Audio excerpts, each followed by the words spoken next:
That's what Robert Fairchild used to say every evening as he reviewed his accounts in the mahogany study of Riverside Plantation, a glass of imported brandy in one hand and a silver-tipped pen in the other. Numbers don't lie.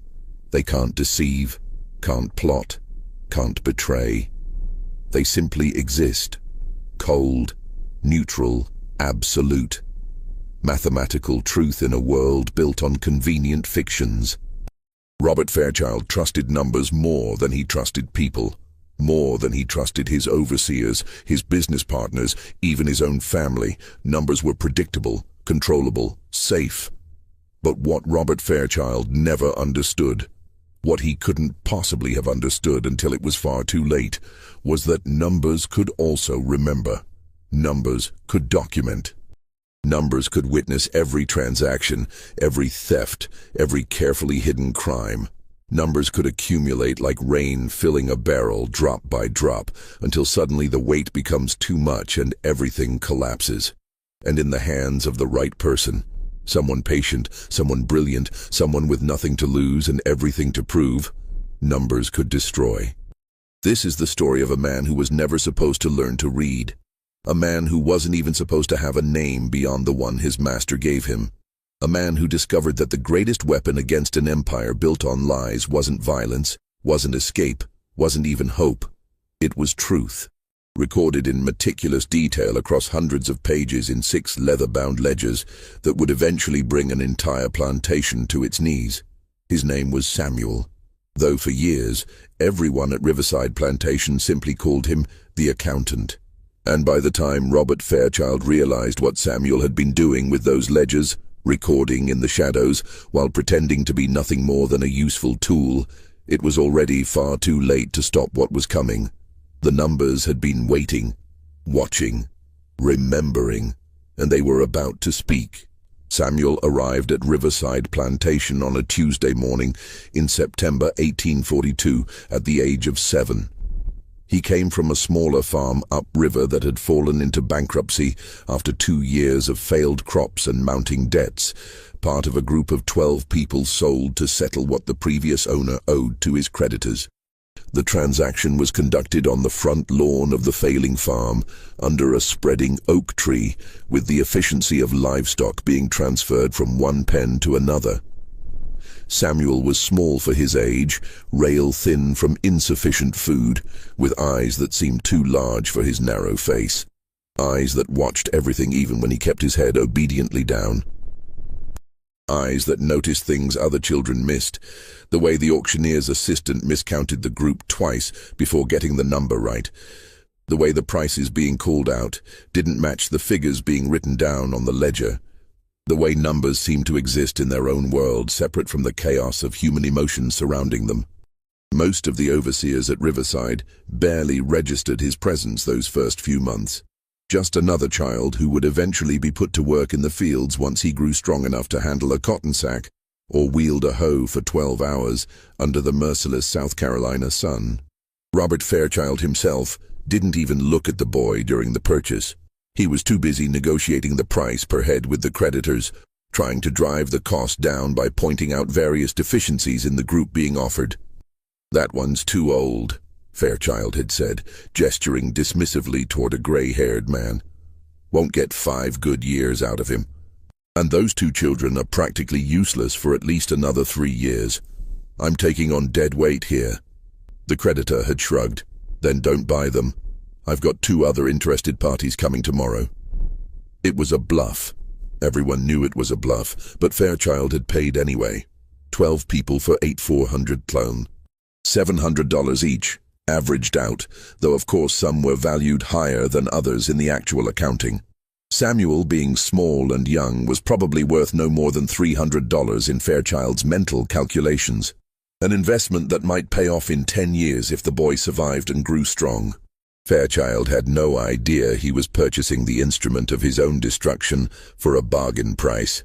Samuel was assigned to the children's group at first, the ones too young for full field work but old enough to be useful. They fetched water, carried firewood, helped in the kitchens, ran messages between the overseer and the main house. Simple tasks that freed up the adults for more valuable labor. But Samuel had a gift that no one at Riverside knew about yet. A gift that would have terrified anyone who understood its implications. He could count. Not just simple counting. Any child could count to 10 or 20 on their fingers. Samuel could calculate. He could see patterns in numbers the way other people saw patterns in weather or seasons. He could remember long strings of figures with perfect accuracy, could add and subtract and even multiply in his head with a speed that seemed almost supernatural, though there was nothing supernatural about it at all. Just an unusual mind that happened to work in mathematical language. His mother had noticed it first, back at the farm where he'd been born. She'd been terrified, actually, because abilities like that could be dangerous for someone in their position. Smart children asked questions. Smart children noticed inconsistencies. Smart children could become problems. "Don't let them see," she'd whispered to him on their last night together. The night before, she was sold separately to a plantation in Georgia, sent away because she'd grown weak, and the previous owner needed quick cash, more than he needed workers who couldn't perform at full capacity. "Don't ever let them know what you can do with those numbers, Samuel. Promise me." Samuel, only 7 years old, hadn't fully understood why his mother was so frightened. But he'd seen the fear in her eyes, had felt her hands trembling as she held his face, and he'd promised, "I won't tell. I'll keep it secret. Not just secret, invisible. Pretend you're slow. Pretend you can barely count to 10. They can't know, baby. They can never know." Those were the last words his mother ever spoke to him. She was gone the next morning, sold for $200 to a man who didn't even bother to record her name, just wrote, "One female, aged approx 30 field worker," in his ledger. Samuel never saw her again. For 2 years at Riverside, he kept that promise. He worked in the kitchens at first, fetching water from the well, carrying firewood from the pile behind the quarters to the cooking fires, scrubbing pots until his small hands were raw. He watched, and he listened, and he counted everything, always silently, always in his head where no one could see. He counted the meals prepared each day. 23 people working in and around the main house, receiving 1 meal of cornmeal mush and whatever scraps came back from the Fairchild family's table. 67 people in the fields, receiving 2 meals, morning and evening, of the same cornmeal supplemented with salt pork once a week. He counted the supplies that arrived. Deliveries came every Tuesday and Friday. Flour, sugar, coffee for the main house, cornmeal and salt pork for everyone else. Fabric for clothing twice a year, tools and equipment as needed. He counted the people who disappeared.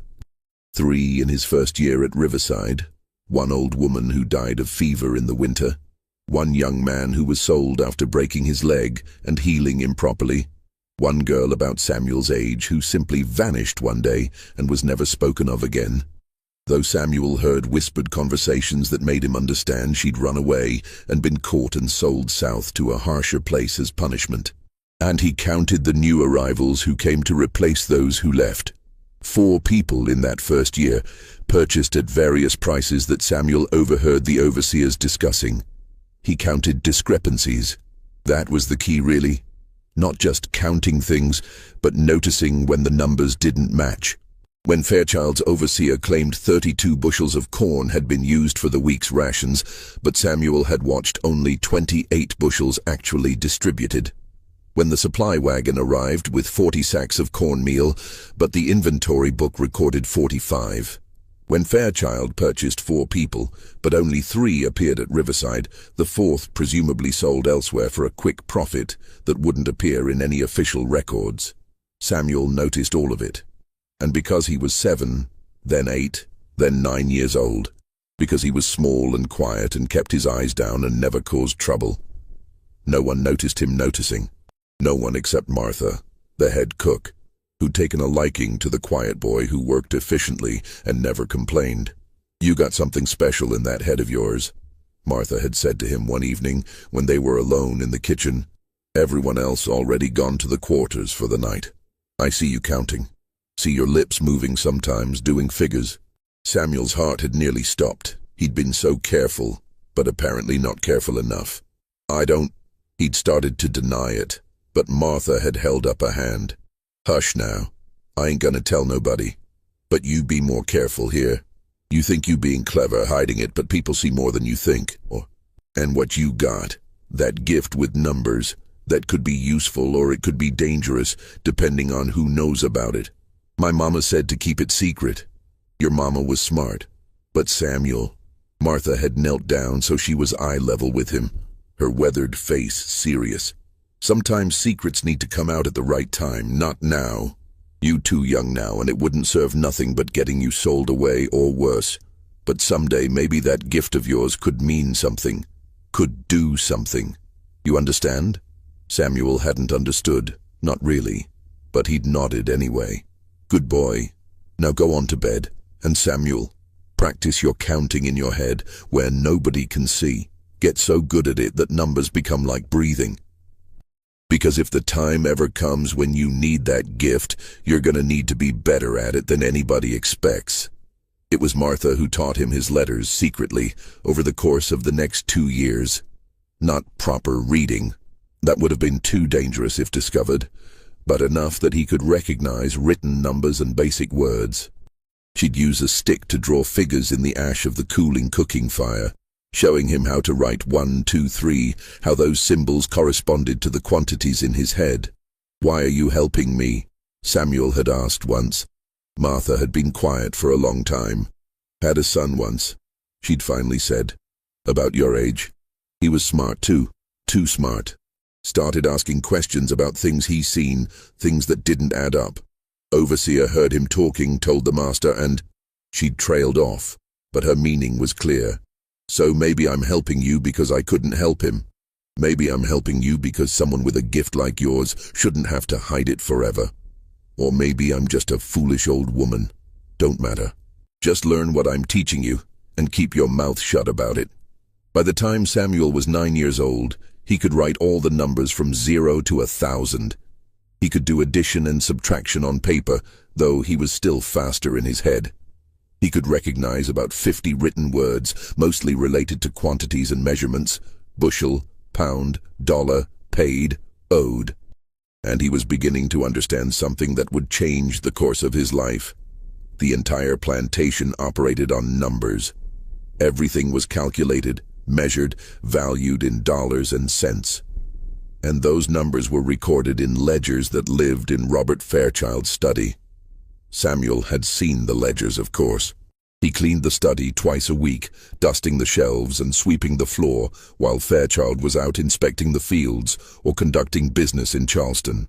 The ledgers sat on a shelf behind the desk, large, leather-bound books with dates written on their spines in gold lettering. Samuel had never dared to open them. Not then. The risk was too great, and he wouldn't have been able to understand most of what was written in them anyway. But he'd thought about them, wondered what secrets those books contained, what the numbers inside them might reveal if someone knew how to read them properly. It was in the spring of 1844, when Samuel was 9 years old, that everything changed. The moment that would set him on the path to becoming the accountant.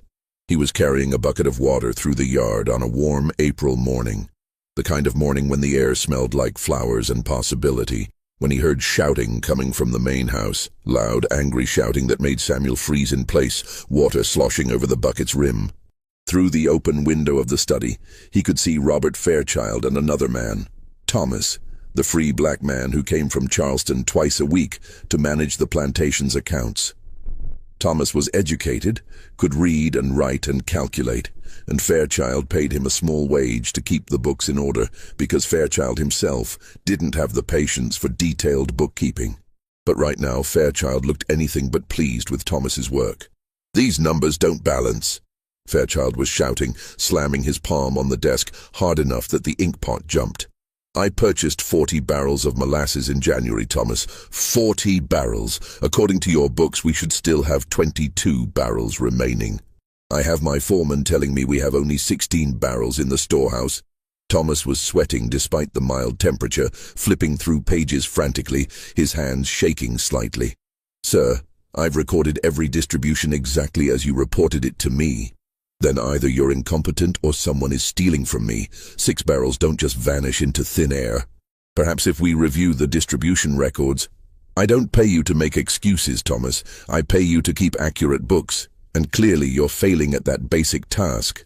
Samuel stood frozen by the window, knowing he should move along, knowing that being caught listening to his master's business could result in punishment.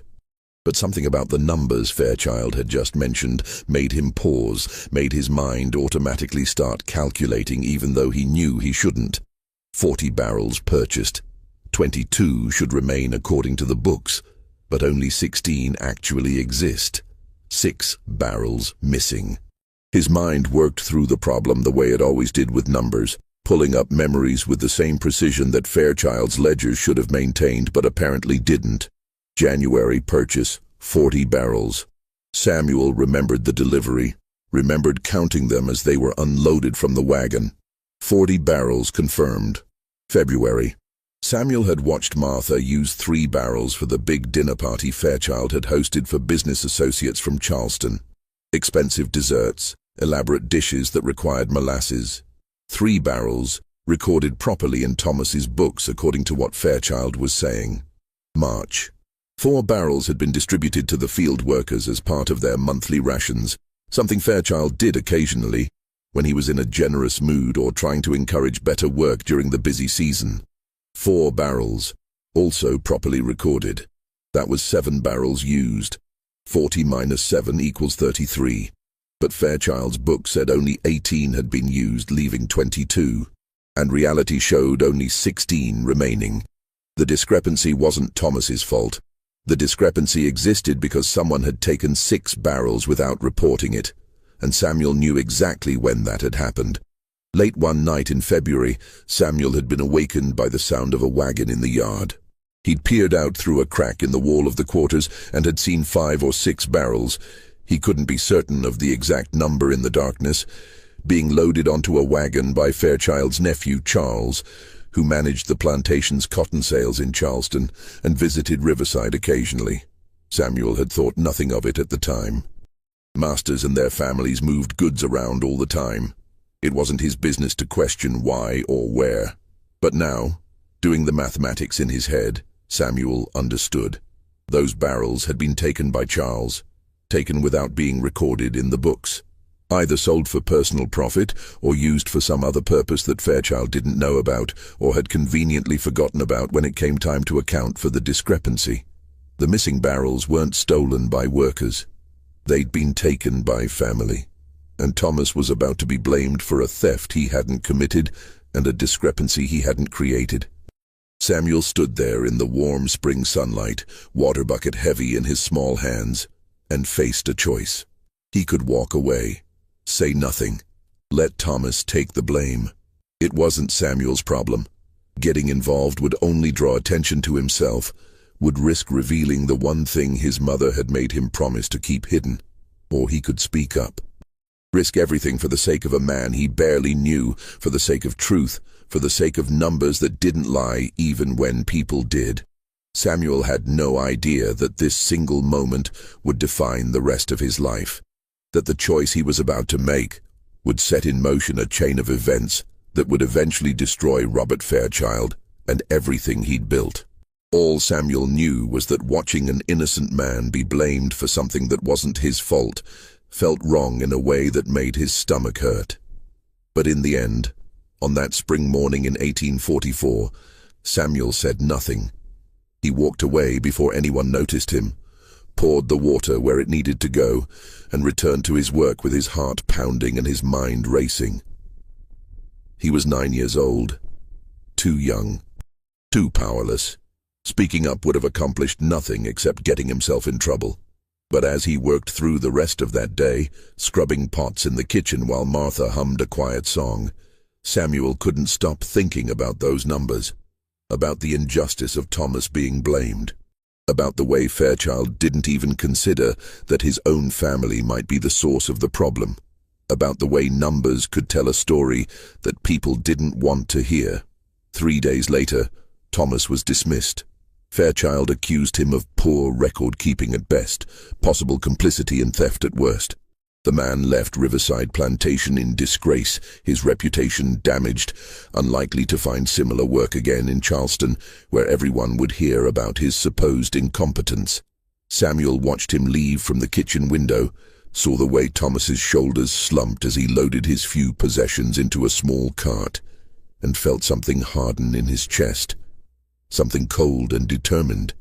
He couldn't fix what had happened to Thomas, but he could remember it, could learn from it, could make sure that someday the truth hidden in those numbers would matter. Samuel didn't know how yet. He was 9 years old, barely educated, legally classified as property rather than a person. He had no power, no authority, no realistic hope of changing anything. But he had a gift. He had numbers. And he had time. That night, lying on the hard floor of the quarters where he slept, Samuel made a decision that would shape the next 16 years of his life. He would learn everything he could about numbers, about accounting, about the way plantations tracked their operations. And someday, when the opportunity arose, if it ever arose, he would use that knowledge for something that mattered. He didn't know yet that he would become Robert Fairchild's bookkeeper. Didn't know that he would spend 12 years secretly documenting every crime, every theft, every hidden transaction that passed through Riverside Plantation. Didn't know that his patience and his precision with numbers would eventually bring the entire operation crashing down. All he knew was that numbers didn't lie. And he was very, very good with numbers. For 6 months after Thomas's dismissal, Riverside Plantation operated without a proper bookkeeper. Robert Fairchild tried to manage the accounts himself at first, sitting in his study every evening with the ledgers spread before him, a deep frown creasing his forehead as he attempted to track the countless daily transactions that kept a large plantation functioning. It was harder than he'd anticipated. Much harder. Fairchild understood profit and loss in broad strokes. He knew when he was making money or losing it, knew roughly what his cotton crop should fetch at market, understood the basic economics of his operation. But the daily details, the endless calculations of supplies purchased and distributed, goods sold and services rendered, workers maintained and equipped, it overwhelmed him quickly. He would sit at his desk for hours, trying to balance columns that refused to balance, searching for arithmetic errors that multiplied the more frustrated he became. His handwriting would deteriorate as the evening wore on, numbers becoming increasingly illegible, scratch-outs and corrections making the pages look chaotic rather than precise. His wife, Eleanor, would watch from the doorway with barely concealed concern. "You should hire someone from Charleston, Robert, a proper clerk. Someone educated who can manage this properly." "I don't need some overpaid clerk," Fairchild would snap, not looking up from his calculations. "I'm perfectly capable of maintaining my own books." But he wasn't, and Eleanor knew it. And increasingly, so did Fairchild, though he was too proud to admit it. Thomas managed these accounts for 3 years without issue. Eleanor persisted one evening, trying a different approach. "Surely there's another capable person in Charleston who—" "Thomas was incompetent. That's why I dismissed him." "Thomas made one mistake, Robert. One discrepancy in 3 years of otherwise flawless work. And you never did determine where those barrels actually went." Fairchild's jaw tightened. "Are you suggesting I was wrong to dismiss him?" "I'm suggesting that hiring a bookkeeper isn't an admission of weakness. It's good business sense.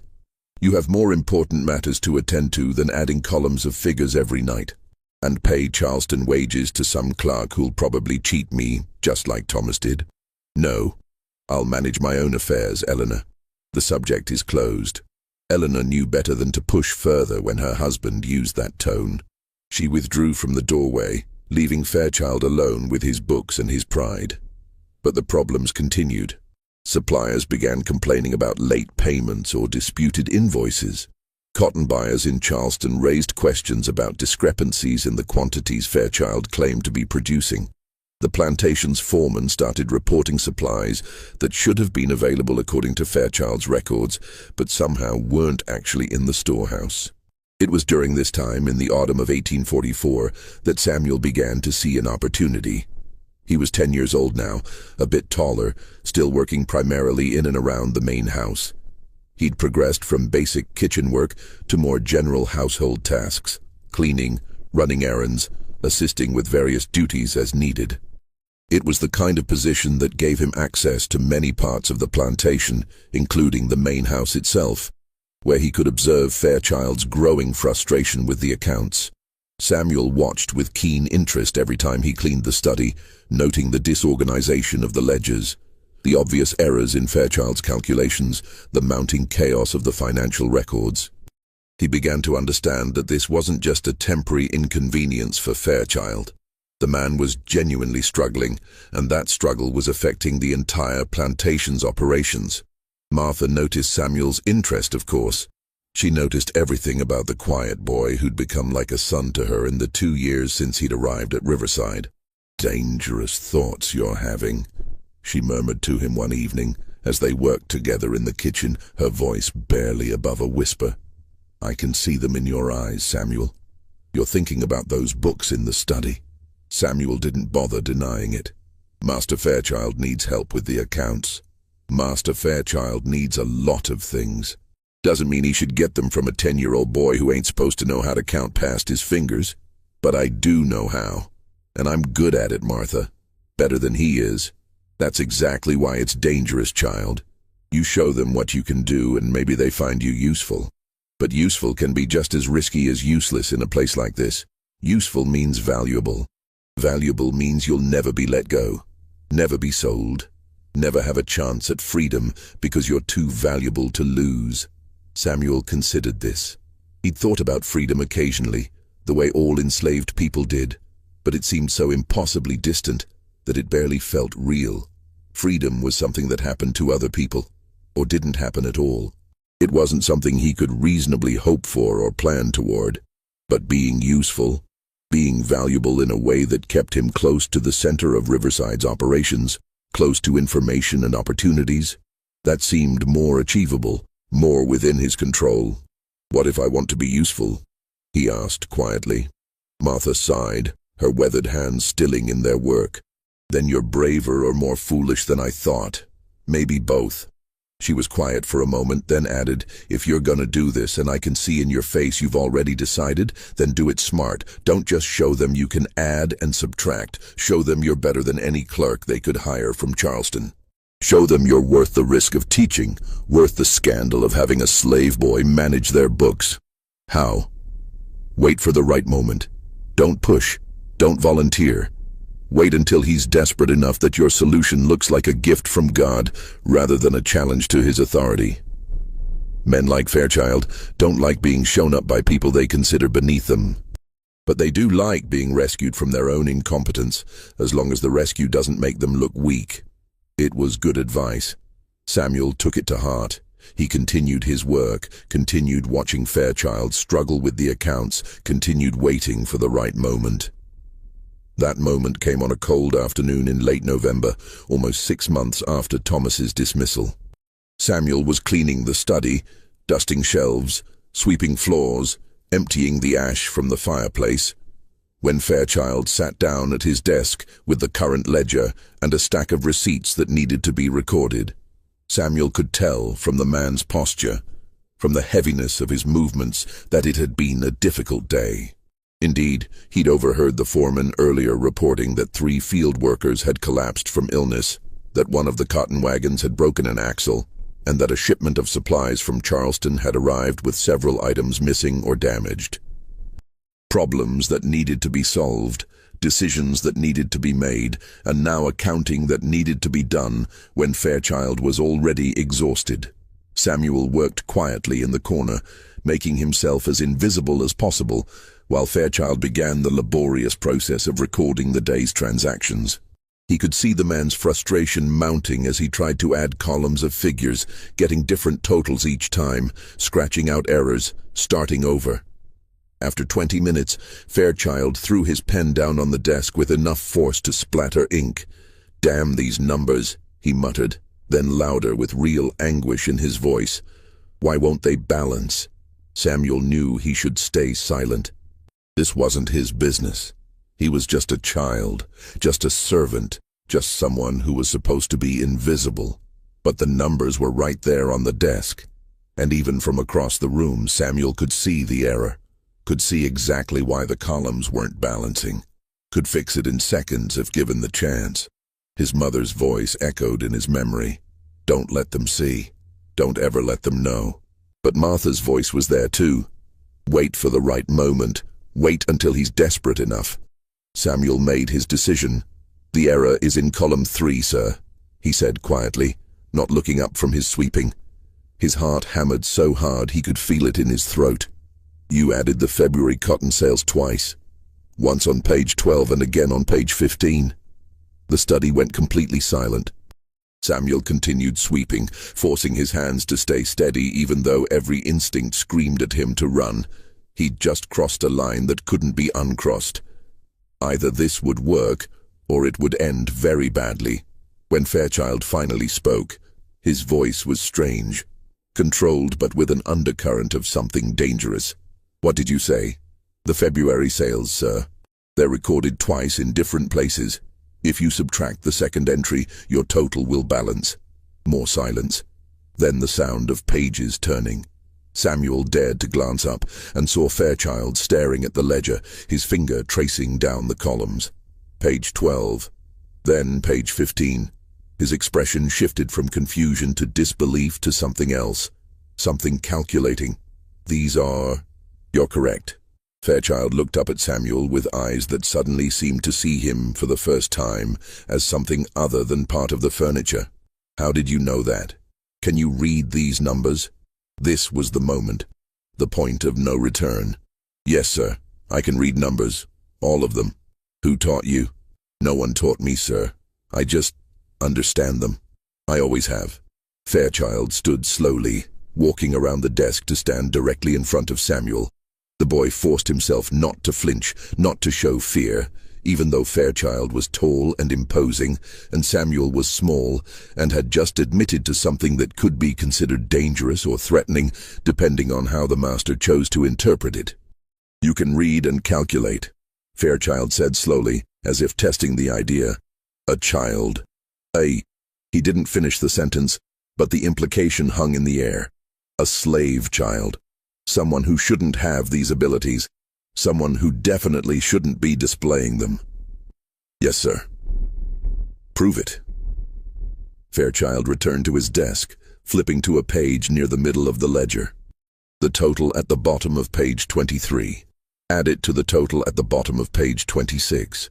Tell me the sum. Samuel had already seen those pages during his cleaning, had already noticed those numbers the way he noticed all numbers. His mind had already done the calculation automatically. $7,843, sir. Fairchild checked the pages. His expression shifted to something like awe. That's exactly right. How did you calculate that so quickly? I saw the pages when I was cleaning earlier, sir. I remember the numbers. You remember them? From hours ago? Yes, sir. Numbers stay in my head once I've seen them. Fairchild sat back down slowly, his eyes never leaving Samuel's face. The boy could practically see the calculations happening behind those eyes. Not mathematical calculations, but practical ones. Value assessments, risk versus reward, opportunity versus scandal. Can you write? Fairchild asked finally. No, sir, not well. I know my numbers written down in a few words, but I can't write properly. But you could learn. I believe so, sir, if someone taught me. The study fell silent again, but it was a different kind of silence now, not dangerous but contemplative. Fairchild was thinking, weighing options, seeing possibilities that hadn't existed 5 minutes ago. Finally, he asked the question that would change both their lives. Would you like to help me with these books, boy? Learn to do this properly?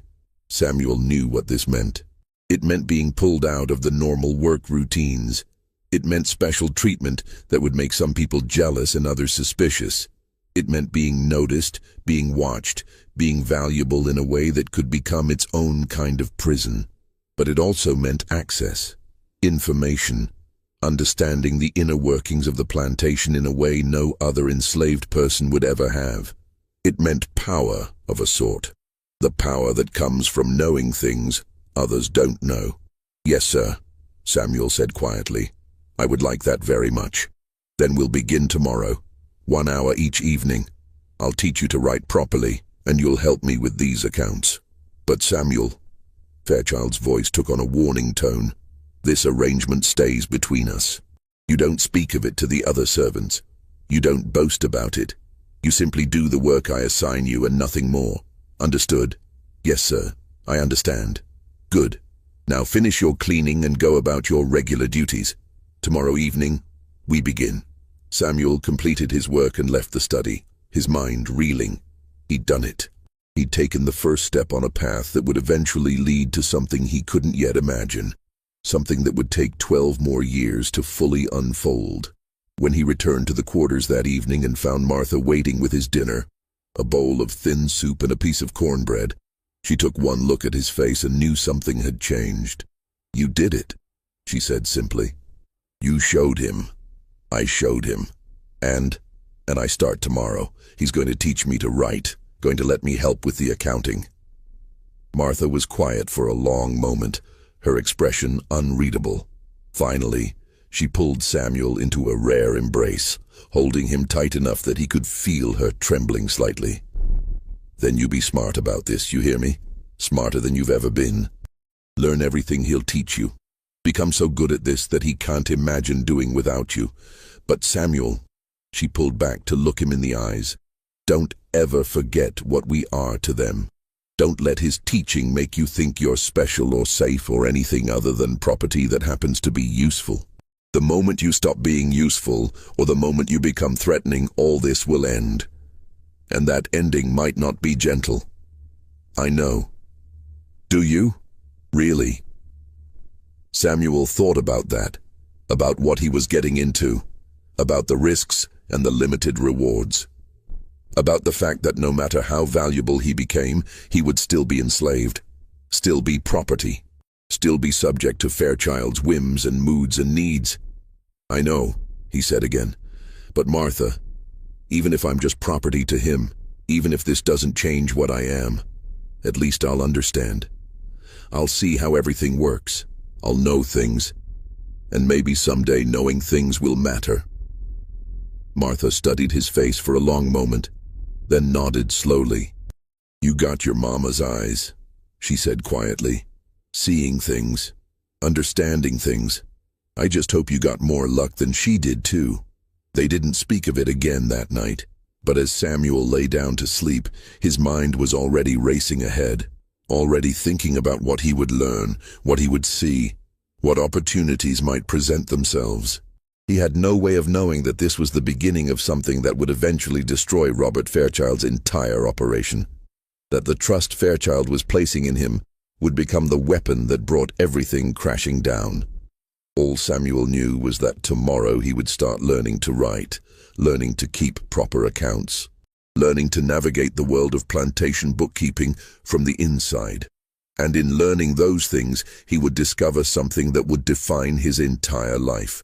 That information carefully gathered and meticulously recorded could become more powerful than any act of rebellion or resistance. Numbers didn't lie, but they could wait. They could accumulate in the shadows. They could be patient. And so could Samuel. The transformation happened gradually, over months, and then years, so slowly that even people who saw Samuel every day didn't fully register what was occurring.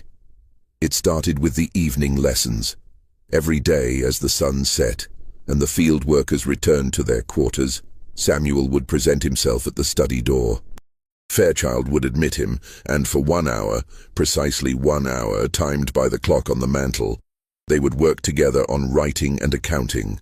Fairchild proved to be a surprisingly patient teacher when it suited his purposes. He started with the basics: proper penmanship, how to form letters clearly and consistently, how to write numbers in a way that couldn't be misread even years later when the ink had faded. These were foundational skills for bookkeeping, and Fairchild drilled them relentlessly. "A ledger is worthless if it can't be read," he would say, watching Samuel practice writing the same numbers over and over on sheets of paper. "Your 7 must never look like a 9. Your 5 must never look like a 3. Clarity is everything in accounting." Samuel absorbed these lessons with the same focused intensity he brought to everything involving numbers. His handwriting improved rapidly, becoming neat and precise, every character formed with careful deliberation. After 2 weeks of pure writing practice, Fairchild introduced him to the structure of double-entry bookkeeping, the system by which every transaction was recorded twice, once as a debit and once as a credit, ensuring that the accounts always balanced. It was elegant in its logic, and Samuel understood it almost immediately. "Every dollar that comes in must be accounted for," Fairchild explained, showing Samuel how to record a cotton sale. "The money enters the cash account here, that's a debit, and it's balanced by a credit here in the cotton sales account. See? The total debits always equal the total credits. If they don't balance, you know there's an error somewhere." "Or a theft," Samuel said without thinking, then immediately wished he could take the words back. But Fairchild just gave a slight smile. "Or a theft, yes. That's why this system is valuable. It makes theft visible, as long as the bookkeeper is honest, and the records are complete." Samuel filed that observation away. As long as the bookkeeper is honest, as long as the records are complete. By December, 3 months into the arrangement, Samuel was making simple entries in the official ledgers under Fairchild's supervision, recording supply deliveries, noting payments made and received, building a working understanding of how the plantation's finances flowed. And all the while, he was learning things that Fairchild never intended to teach him. He was learning the economics of slavery itself, the cold calculations that reduced human beings to numbers in a ledger book. Each person at Riverside had a value assigned to them, recorded in the asset ledger.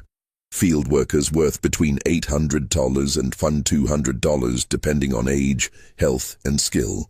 Skilled workers like the blacksmith and carpenter valued higher, sometimes as much as $1,500. Children valued lower, their prices increasing as they aged and became capable of more labor. Samuel saw his own name in those records for the first time when he was 11 years old, recording asset inventories with Fairchild's guidance. Samuel, house servant, age 11, value $400, $400. That's what his life was worth in Robert Fairchild's accounting. Less than half the value of a healthy adult field worker. Roughly the same price as 2 good horses or 8 head of cattle. He stared at that number for a long moment, feeling something cold settle in his chest. Then he copied it neatly into the current year's ledger and moved on to the next entry, his face carefully neutral. By his 12th birthday in 1845, Samuel was handling most of the daily bookkeeping independently.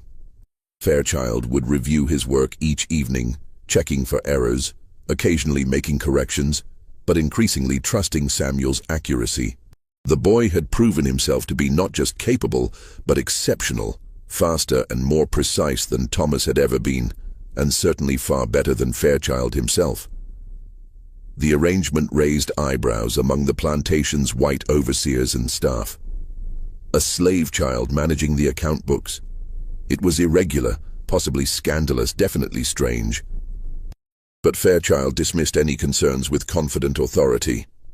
"The boy has a gift for figures," he would say. "It would be foolish not to use it, and he's supervised at all times. There's no risk of impropriety." What Fairchild didn't say, what he perhaps didn't fully recognize, was that he had become dependent on Samuel's skill.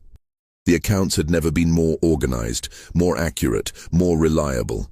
For the first time in years, Fairchild could look at his ledgers and know exactly where his plantation stood financially. And Samuel noticed everything. He noticed when Fairchild began entertaining guests from Charleston more frequently, wealthy men interested in investing in Riverside's expansion. He recorded the investments that came in: $15,000 from a textile merchant, $8,000 from a banker, $12,000 from a shipping company owner. All of it carefully documented in the books as capital contributions to be repaid with interest from future cotton profits. He noticed when Fairchild purchased additional land in 1846, expanding Riverside by 200 acres at a cost of $6,000.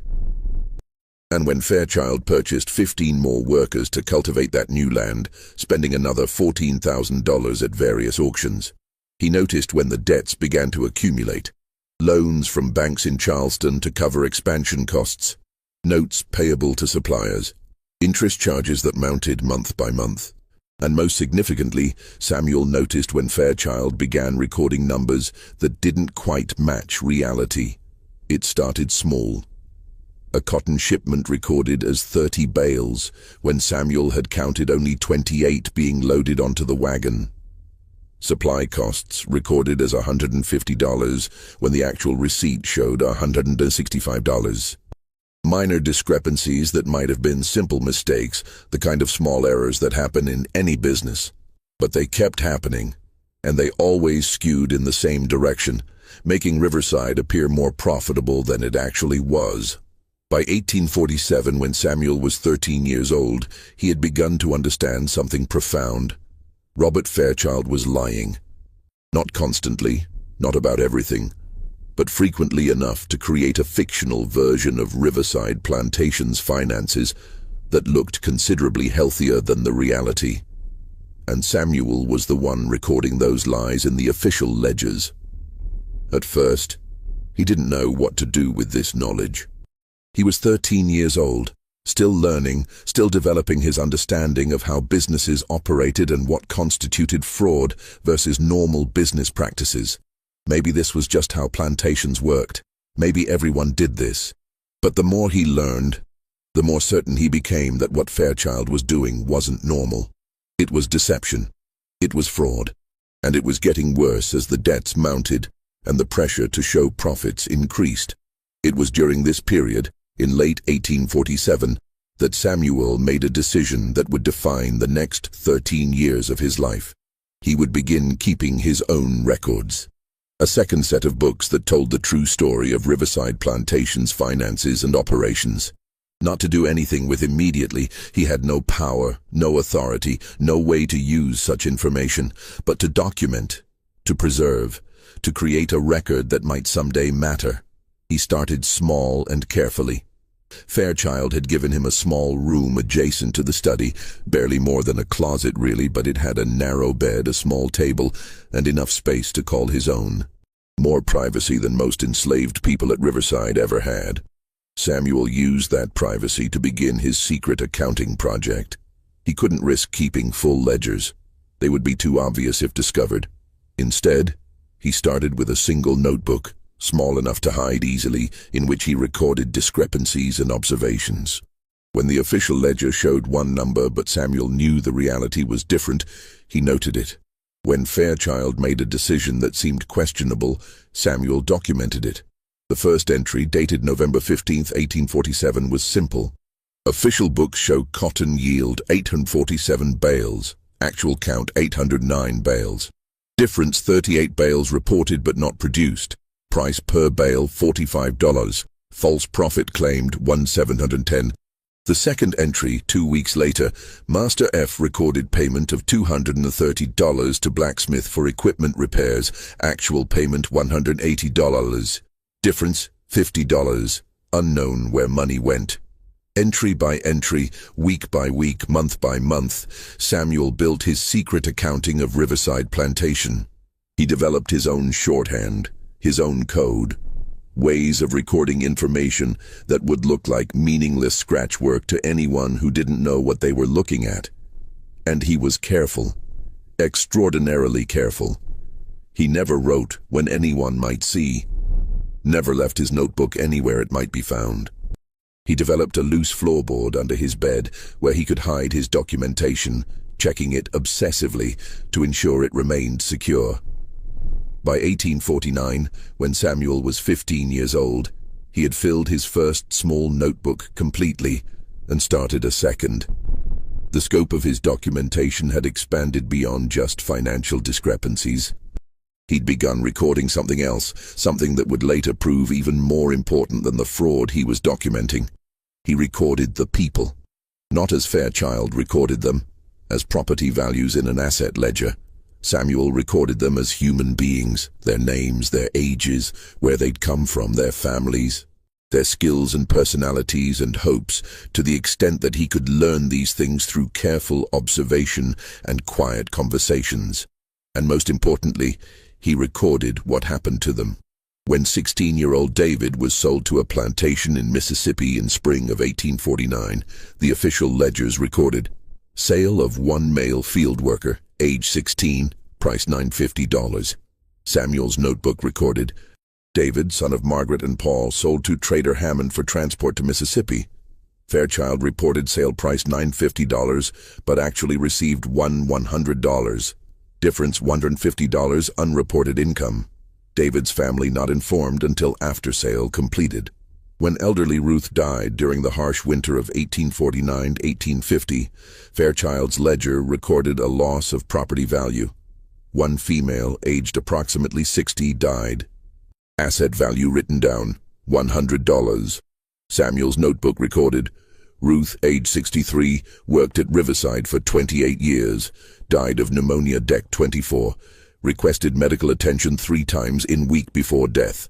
Master F refused, saying, not worth the expense for someone her age. Cost of doctor visit, $5. Value of labor extracted from Ruth over 28 years, estimated $22,000.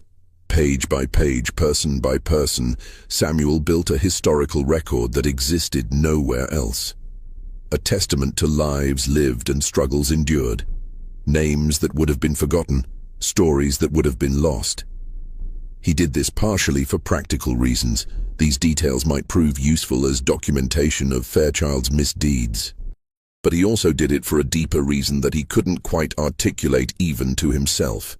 He did it because these people deserved to be remembered as people, not as numbers in an asset column, because their lives had meaning beyond their economic value to Robert Fairchild, because Samuel himself was in those same ledgers, reduced to a dollar amount, and he understood viscerally what it felt like to be counted but not seen, valued but not respected, recorded but not remembered. Martha noticed the change in Samuel as he grew older, noticed the way he would sometimes get a distant look in his eyes, as if he were seeing something no one else could see. You carrying something heavy, she observed one evening when Samuel was 17, helping her prepare the next day's meals. Can see it in the way you move. What you carrying, child? Samuel was quiet for a long time. He trusted Martha more than anyone else at Riverside, but even so, telling her about his secret documentation felt dangerous. The fewer people who knew, the safer the information would be. But Martha wasn't just anyone. She'd taught him his first letters. She'd encouraged him to develop his gift with numbers. She'd warned him about the risks and supported him anyway. I'm keeping records, he said finally, quietly, glancing around to ensure they were truly alone. Of everything. The real numbers, not the ones Master Fairchild wants in the books, and the people. What happens to them, their stories. Martha went very still. Samuel, that's dangerous. If he ever found out. I know, but someone needs to remember. Someone needs to write down what's actually happening here. What you gonna do with these records? I don't know. Maybe nothing. Maybe they'll just exist, hidden away forever. But at least they'll exist. At least the truth will be written down somewhere, even if no one ever reads it. Martha studied his face for a long moment, then nodded slowly. You got your mama's courage, she said quietly. And your mama's stubbornness too. Just be careful, Samuel. Please. You're like a son to me. I couldn't bear to see something happen to you because of this. I'm careful. I promise. And he was. For years, Samuel maintained his double existence with meticulous precision. During the day, he was Robert Fairchild's trusted bookkeeper, recording the fiction that Fairchild needed to maintain for investors and creditors. During stolen moments at night, by candlelight in his small room, he was a different kind of accountant, one who recorded truth rather than convenient lies. By 1853, when Samuel was 19 years old, he had filled 4 notebooks with his secret documentation. He'd also graduated to proper ledgers, having carefully acquired blank ledger books through various means. One purchased with small amounts of money he'd saved from occasional tips, another found abandoned in a storeroom, a third borrowed from a supply order where Fairchild had purchased extra books and wouldn't notice one missing. These hidden ledgers were his life's work, his purpose. The thing that made the contradiction of his existence, helping Fairchild maintain lies while privately recording truth, feel meaningful rather than simply tragic. He'd organized them carefully. Ledger 1 covered 1847-1849 and contained primarily financial discrepancies and early observations. Ledger 2, 1849-1851, expanded to include more detailed documentation of people sold or deceased. Ledger 3, 1851-1853, showed Fairchild's growing financial desperation and increasingly bold fraudulent practices. Ledger 4, begun in 1853, tracked what Samuel had come to think of as the unraveling, the point at which Fairchild's debts and deceptions began to outpace his ability to cover them up. Samuel had no plan for these ledgers, no clear sense of what he hoped to achieve with them, but he maintained them with religious devotion anyway, because the alternative, letting all of this go unrecorded, letting truth dissolve into convenient forgetfulness, felt like a betrayal of something fundamental. He maintained them because numbers didn't lie, even when people did. He maintained them because someone needed to bear witness. He maintained them because someday, maybe, somehow, the truth would matter. He just had to wait, had to be patient, had to keep recording, keep documenting, keep building his mountain of evidence one entry at a time. And then in 1854, something changed. Something that would set in motion the events that would eventually bring all of Samuel's patient work to fruition. Robert Fairchild's financial situation went from difficult to desperate. And desperate men make mistakes. By 1854, Riverside Plantation was drowning in debt, though you wouldn't know it from looking at the official ledgers or observing Fairchild's public behavior. On paper, the plantation appeared prosperous, profitable crops, valuable assets, a successful operation that any investor would be pleased with. In reality, Fairchild owed approximately $67,000 to various creditors, a staggering sum that grew larger every month as interest accumulated. Samuel knew this because he tracked the true debts in his hidden ledgers, even as he recorded the sanitized version in the official books. The crisis had multiple sources. Fairchild had borrowed heavily in the early 1850s to expand Riverside's operations, purchasing land and workers with money he expected to pay back quickly through increased cotton production. But cotton prices had fluctuated unpredictably, sometimes dropping below the cost of production. Meanwhile, his expansion had created massive overhead costs. More mouths to feed, more supplies to purchase, more equipment to maintain. Compounding the problem, Fairchild lived extravagantly. He dressed in expensive clothes, served imported wines at his dinner parties, maintained a stable of fine horses, and traveled frequently to Charleston to socialize with the city's elite. These expenses, which might have been sustainable for a genuinely profitable plantation, were bankrupting Riverside. But Fairchild couldn't admit the truth, couldn't scale back his lifestyle, couldn't acknowledge that his expansion had been a mistake. His social standing depended on the appearance of success. His ability to borrow more money depended on convincing lenders that Riverside was a sound investment. So he lied. And those lies became more elaborate and more dangerous as time went on. Samuel documented all of it. In March 1854, Fairchild reported a cotton yield of 1,240 bales to his investors. The actual production was 987 bales. The difference, 253 bales, represented approximately $11,185 in fictional profits that existed only on paper. In June 1854, Fairchild took out a new loan from a Charleston bank, using Riverside's valuable assets as collateral. The loan application listed 43 adult workers as part of those assets. The reality was that Fairchild had already secretly sold 8 of those people to cover previous debts, but he hadn't reported the sales to the bank. He was using property he no longer owned as collateral for new borrowing. In September 1854, Fairchild received $4,200 from investors as capital for purchasing new equipment. Instead of buying equipment, he used the money to pay overdue interest on existing loans. The equipment purchase was recorded in the books as if it had happened, with false receipts created to justify the expenditure. Each of these actions was fraudulent.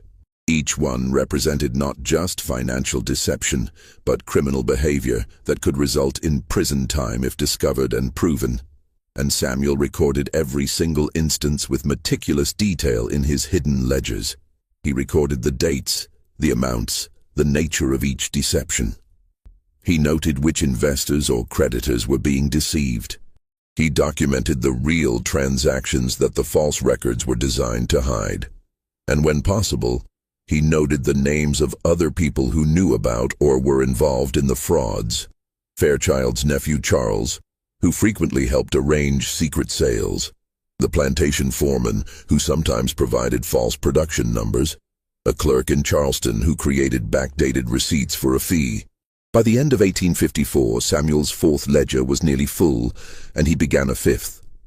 This one he organized differently, creating separate sections for different types of fraud: false production reports, unreported sales, misappropriation of investor funds, use of non-existent assets as collateral, tax evasion through underreported income. It read like an indictment, which, in a sense, it was. But Samuel still had no clear plan for what to do with this information. He was 20 years old, legally enslaved, with no standing to report crimes or testify in court. His documentation was detailed and damning, but it existed in a kind of limbo, powerful but unused, dangerous but hidden. He continued his double life. During the day, he was Fairchild's trusted bookkeeper, the man who kept the official ledgers in perfect order, who made the fraudulent numbers look legitimate and professional. By night, he was something else entirely: a secret chronicler, a witness to crimes, a collector of evidence that might never be used. The contradiction wore on him. He was complicit in Fairchild's frauds by virtue of recording them in the official books, even though he was doing so under compulsion, without choice, as an enslaved person following his master's orders. But that complicity felt heavy anyway, felt like a stain he couldn't wash away no matter how carefully he documented the truth in his hidden ledgers. Martha saw the toll it was taking. "You're tired," she said to him one evening in early 1855. "Tired in a way that sleep don't fix." Samuel couldn't deny it. "I don't know what I'm doing anymore, Martha. I thought documenting everything would feel like resistance, like fighting back in the only way I could. But instead it just feels like I'm helping him lie more successfully." "You are helping him lie," Martha said bluntly. "No point pretending otherwise. You write those numbers in his books, and those numbers go out into the world, and people believe them because they look professional and legitimate. Your skill makes his fraud more effective." It was painful to hear, but Samuel needed to hear it. "So what do I do? Refuse to keep the books? That just gets me sold or beaten or worse.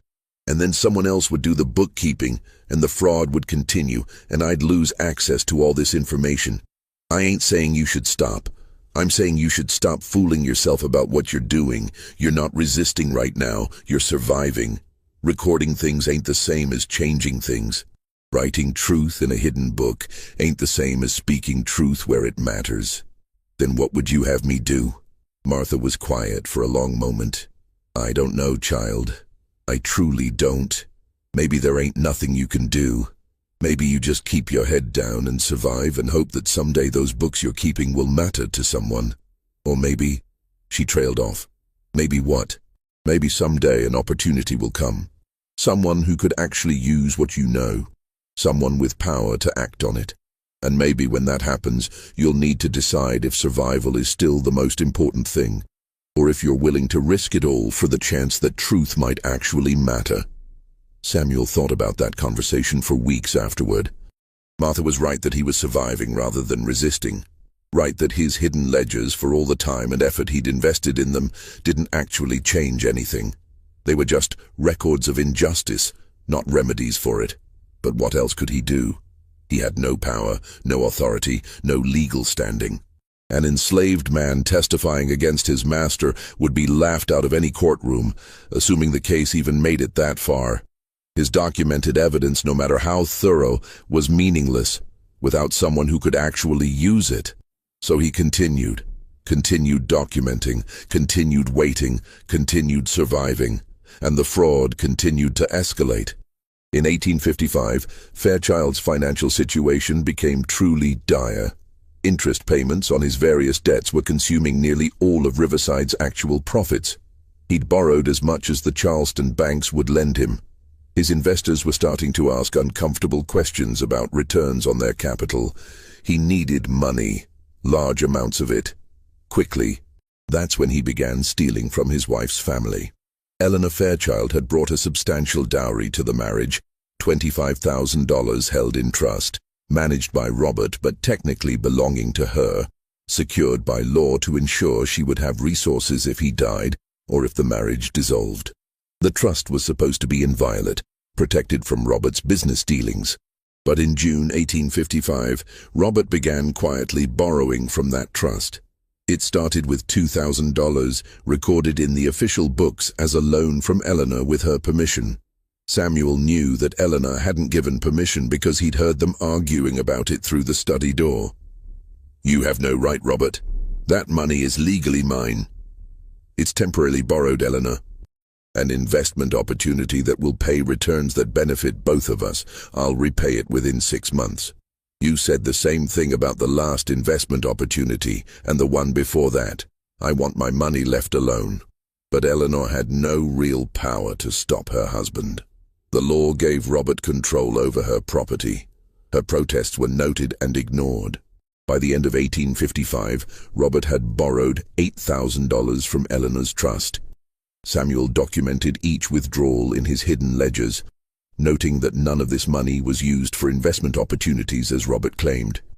Instead, it went to pay down debts, to cover interest payments, to maintain the illusion that Riverside was still solvent. In the official books, these withdrawals were recorded as legitimate loans, properly authorized, earning interest that would eventually be repaid.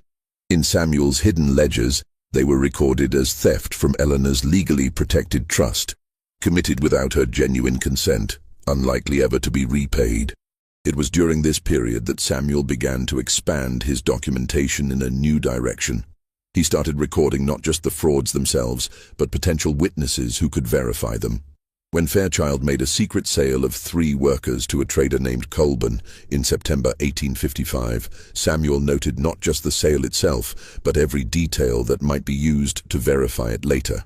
Colburn's full name and business address in Savannah, the exact date of the transaction, the prices paid for each person, $900, $100, and $850, the fact that the sales were not reported to Riverside's business partners who technically co-owned those workers. When Fairchild created a false receipt for equipment purchases in November 1855, Samuel noted which Charleston merchant's name had been forged on the receipt, making it possible for someone to verify that no such sale had actually occurred. When Fairchild instructed Samuel to record a cotton shipment of 43 bales in January 1856, but Samuel had personally counted only 37 bales loaded onto the wagon, he documented the names of the wagon drivers and dock workers who could potentially testify to the actual quantity shipped. Samuel was building a case. Not consciously, not with any clear plan for how it would ever be presented or to whom, but the instinct to document thoroughly, to create verifiable proof, to anticipate what an investigator or prosecutor might need, that instinct guided him even when he had no reason to believe anyone would ever investigate. By mid-1856, Samuel was maintaining 6 hidden ledgers, each focused on different aspects of Riverside's operations. Ledger 1, financial frauds and misrepresentations to investors and creditors. Ledger 2, unreported sales and use of non-existent assets as collateral. Ledger 3, misappropriation of Eleanor's trust fund. Ledger 4, tax evasion through underreported income. Ledger 5, personal records of people sold, separated, or deceased. Ledger 6, potential witnesses and verification sources for various frauds. He'd developed a sophisticated hiding system. The floorboard under his bed concealed 3 of the ledgers. 2 more were hidden inside a hollowed-out section of the wall, behind a loose board. The sixth he kept in a waterproof cloth, wrapping buried in a jar beneath the floor of the kitchen storehouse, where Martha knew about it, but no one else would think to look. He'd also created a primitive index system, allowing him to cross-reference entries between ledgers. If someone wanted to understand a particular fraud, Samuel could point them to the relevant pages across multiple books, showing how different pieces of evidence connected and corroborated each other.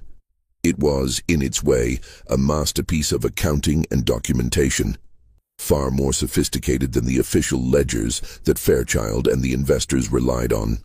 And Samuel continued to add to it, entry by entry, day by day, even as the futility of his project weighed on him more heavily with each passing month. What was the point? What could these ledgers ever accomplish when he had no way to use them? No audience to present them to, no legal standing to make them matter. The question haunted him through 1856 and into 1857. He was 23 years old, had been documenting Fairchild's crimes for nearly a decade, and had nothing to show for it except 6 hidden ledgers that would probably be destroyed if they were ever discovered. He thought about giving up sometimes, about burning the ledgers, destroying the evidence, relieving himself of the burden of carrying these secrets, about just being what Fairchild thought he was, a useful tool, valuable property, nothing more. But he couldn't bring himself to do it, couldn't bear the thought of all that truth simply ceasing to exist, all those names and stories and documented crimes vanishing as if they'd never been real. So he continued, not because he believed it would lead anywhere, but because the alternative, silence, forgetfulness, complicity without even the consolation of hidden truth, felt worse. He continued because numbers didn't lie, even when no one was listening to what those numbers said. He continued because someone needed to remember, even if that someone was only himself. And then, in May of 1858, everything changed. A stranger arrived at Riverside Plantation, a man with credentials from the Charleston government office, claiming to be conducting routine financial audits of major plantations in the region. His name was James Hartford. And though Samuel didn't know it yet, Hartford would become the person who finally gave purpose to 10 years of secret documentation. The opportunity Martha had predicted was finally arriving, and Samuel would soon have to decide whether survival was still the most important thing, or whether he was willing to risk everything for the chance that truth might actually matter. James Hartford arrived on a Tuesday morning in May 1858, driving his own carriage up the long oak-lined drive to Riverside's main house. He was a tall, lean man in his mid-40s, dressed in a sober, dark suit that marked him as a professional of some kind. His face had the kind of weathered quality that suggested time spent outdoors despite his obviously urban occupation, and his eyes held a sharp, assessing quality that made Samuel's instincts prickle with alertness. Fairchild met Hartford at the door with forced cordiality. Samuel watched from the hallway, ostensibly polishing silver, but actually observing the interaction with keen interest. "Mr. Fairchild, I'm James Hartford, tax assessor from the Charleston Revenue Office."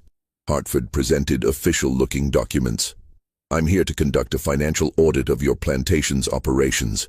Fairchild's face went through a rapid series of expressions, surprise, alarm, then smoothing into practiced calm. "This is highly irregular, Mr. Hartford. I wasn't notified of any scheduled audit." "Audits are by their nature unscheduled, sir. We've found that advance notice compromises the accuracy of our assessments." Hartford's tone was polite but firm, the voice of someone accustomed to authority. "I have authorization from the State Revenue Office to examine your financial records for the past 5 years. I'm sure you'll want to cooperate fully." It wasn't really a request. Fairchild's jaw tightened, but he stepped back to admit Hartford. "Of course, though I assure you my records are in perfect order. My bookkeeper is exceptionally skilled." "I'm sure he is. Nevertheless, I'll need to verify that personally. Standard procedure." Samuel continued his work, his heart beginning to race. An audit, an official government audit of Riverside's finances. The timing seemed almost supernatural, just when Fairchild's frauds had reached their peak, just when the discrepancies between official records and reality had become impossible to hide completely. But Samuel forced himself to remain calm. This might mean nothing. Tax audits focused on whether taxes had been paid correctly, not on fraud against private investors or theft from family trusts. Hartford might examine the books, find some minor tax discrepancies, assess a penalty, and leave without ever discovering the depth of Fairchild's criminal activities. Or Hartford might be very good at his job and notice things that would raise questions. Over the next 3 days, Hartford took up residence in Riverside's guest room and began a systematic examination of every ledger, every receipt, every document related to the plantation's finances. Fairchild hovered anxiously, offering explanations, justifications, occasionally outright lies that Hartford accepted with polite nods while making notes in a small leather-bound journal he carried constantly. Samuel was required to assist with the audit, bringing Hartford any documents he requested, answering questions about the accounting methods used, explaining various entries. It put him in a peculiar position. He was being asked to support the fiction he'd been forced to create in the official books, while privately knowing the truth documented in his hidden ledgers. Hartford was cordial but distant in his interactions with Samuel, treating him with the same polite disinterest he showed to all the enslaved workers at Riverside. He asked precise questions, listened to Samuel's answers, and made notes without commentary. But Samuel noticed things. Small things that most people would miss.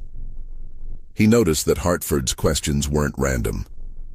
They followed a pattern, focusing especially on entries related to cotton sales, asset valuations, and transactions with specific creditors and investors. As if Hartford was looking for something particular rather than conducting a general audit. He noticed that Hartford's leather satchel contained not just blank paper and writing implements, but also letters and documents that seemed to relate to other plantations, other investigations. This wasn't Hartford's only audit. And most significantly, on the 4th day of the audit, Samuel noticed something that changed everything.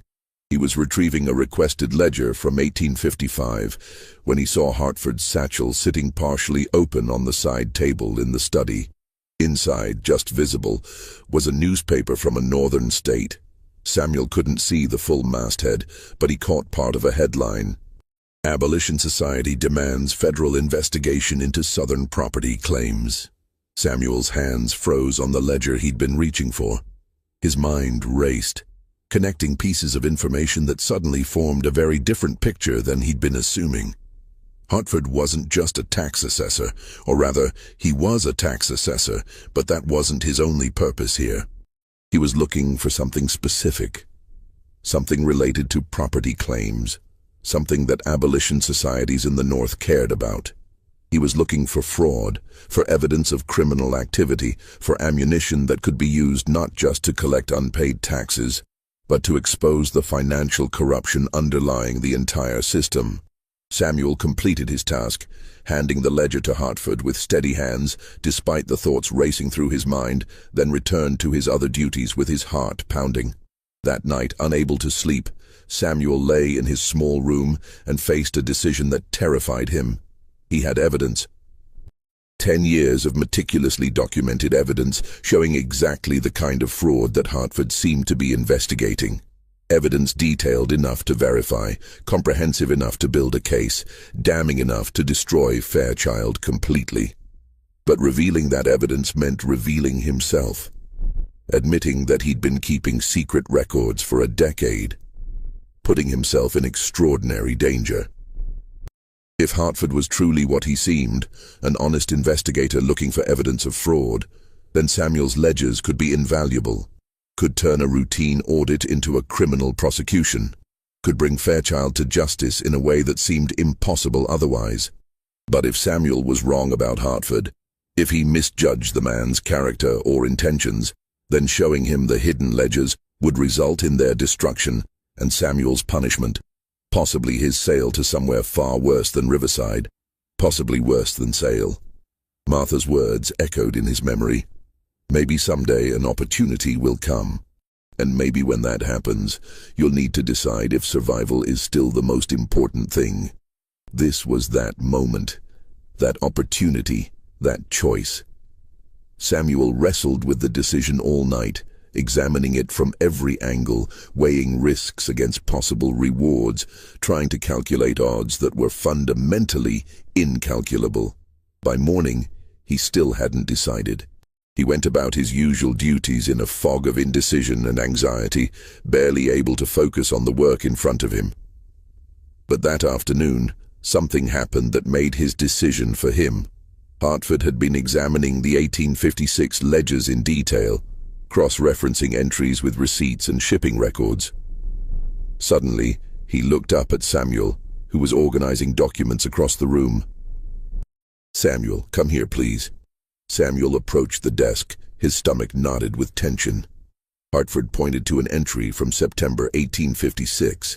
This notation indicates a sale of 3 workers to a trader named Colburn, with a combined loss of property value recorded at $2,100.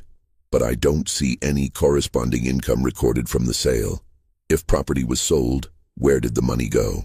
It was the exact transaction that Samuel had documented in his 3rd hidden ledger, the sale that Fairchild had conducted secretly, using property that was technically co-owned by investors, pocketing the cash without reporting it as income.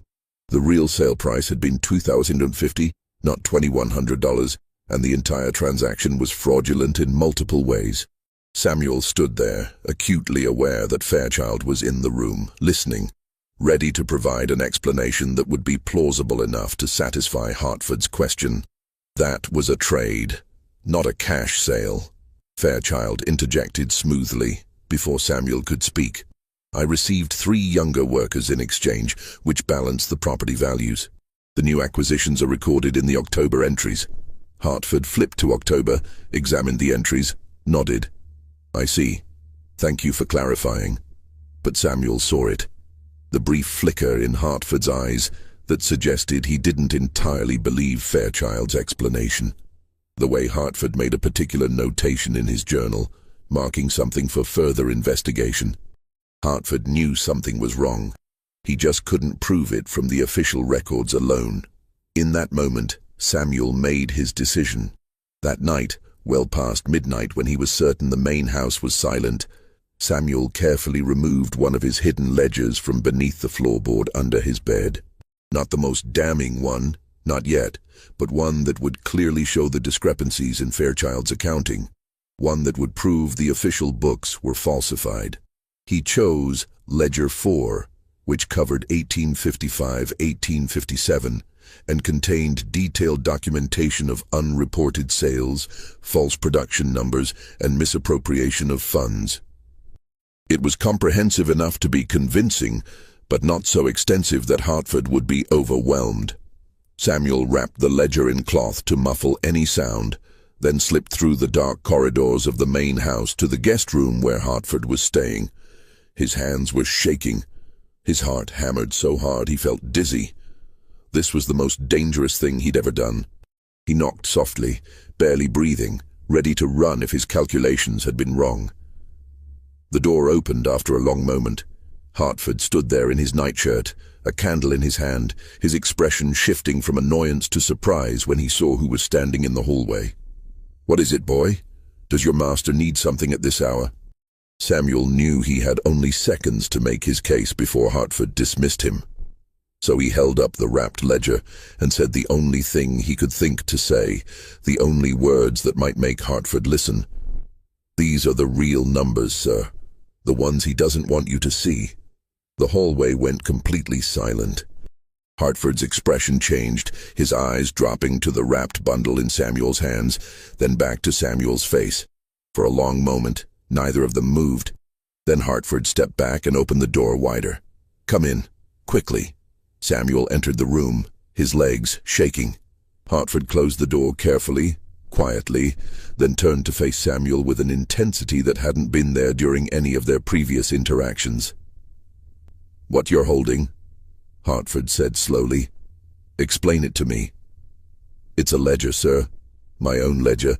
I've been keeping separate records for 10 years, documenting the real transactions, the ones Master Fairchild hides from the official books. The frauds he commits. Hartford's eyes narrowed. And why would you do that? Because someone needed to remember the truth, sir. And I'm the only one who could. Give it to me. Samuel handed over the ledger. Hartford took it to the small desk by the window, lit additional candles for better light, and began to read. Samuel watched as the tax assessor's expression shifted from skepticism to concentration to something darker. Hartford flipped through pages, his finger tracing down columns of numbers, his jaw tightening as he cross-referenced entries with notes from his own investigation. Minutes passed, then 10 minutes, then 20. Hartford read with absolute focus, occasionally making notations in his own journal, sometimes returning to earlier pages to verify connections. Finally, he looked up at Samuel with an expression that might have been awe. These numbers, they're in your handwriting, the same handwriting as the official ledgers. Yes, sir. But these entries don't appear in the books Fairchild has shown me. These are... Hartford paused, seeming to search for words. These are documentation of systematic fraud, tax evasion, misrepresentation to investors, theft of co-owned property. This is a criminal enterprise documented from the inside. Yes, sir. Hartford studied Samuel with new eyes, perhaps for the first time truly seeing him as something more than just another piece of Riverside's inventory. You understand what you're showing me? The extraordinary danger you're in by bringing this to my attention? Yes, sir. I understand. Why should I believe these numbers are real? You could have fabricated all of this. Could be attempting to frame your master for crimes he didn't commit. Samuel had anticipated this question. He'd thought about it during the long, sleepless night before making his decision. Page 15, sir. The entry for September 1856. The sale of 3 people to a trader named Colburn. Master Fairchild told you today that it was a trade, not a cash sale. That's a lie, sir. I've written here Colburn's full business address in Savannah. If you contact him, he can verify the transaction and the exact price paid, $2,150, which never appeared in any of Master Fairchild's reported income for that year. He'll have his own records of the purchase. Hartford turned to page 15, studied the entry. And you have more verifiable transactions like this? Dozens, sir. Names, addresses, dates, amounts. Every entry in this ledger can be verified through external sources. I made sure of that. And you have more of these? More ledgers with this kind of information? Samuel took a deep breath. This was the moment of complete commitment, the point of no return. 6 books, sir, covering different aspects of his frauds. Financial crimes, unreported sales, theft from his wife's family trust, potential witnesses, 10 years of documentation, hundreds of verifiable discrepancies, names, dates, amounts, evidence. Hartford closed the ledger carefully and looked at Samuel for a long moment. Why? He asked finally. Why did you do this?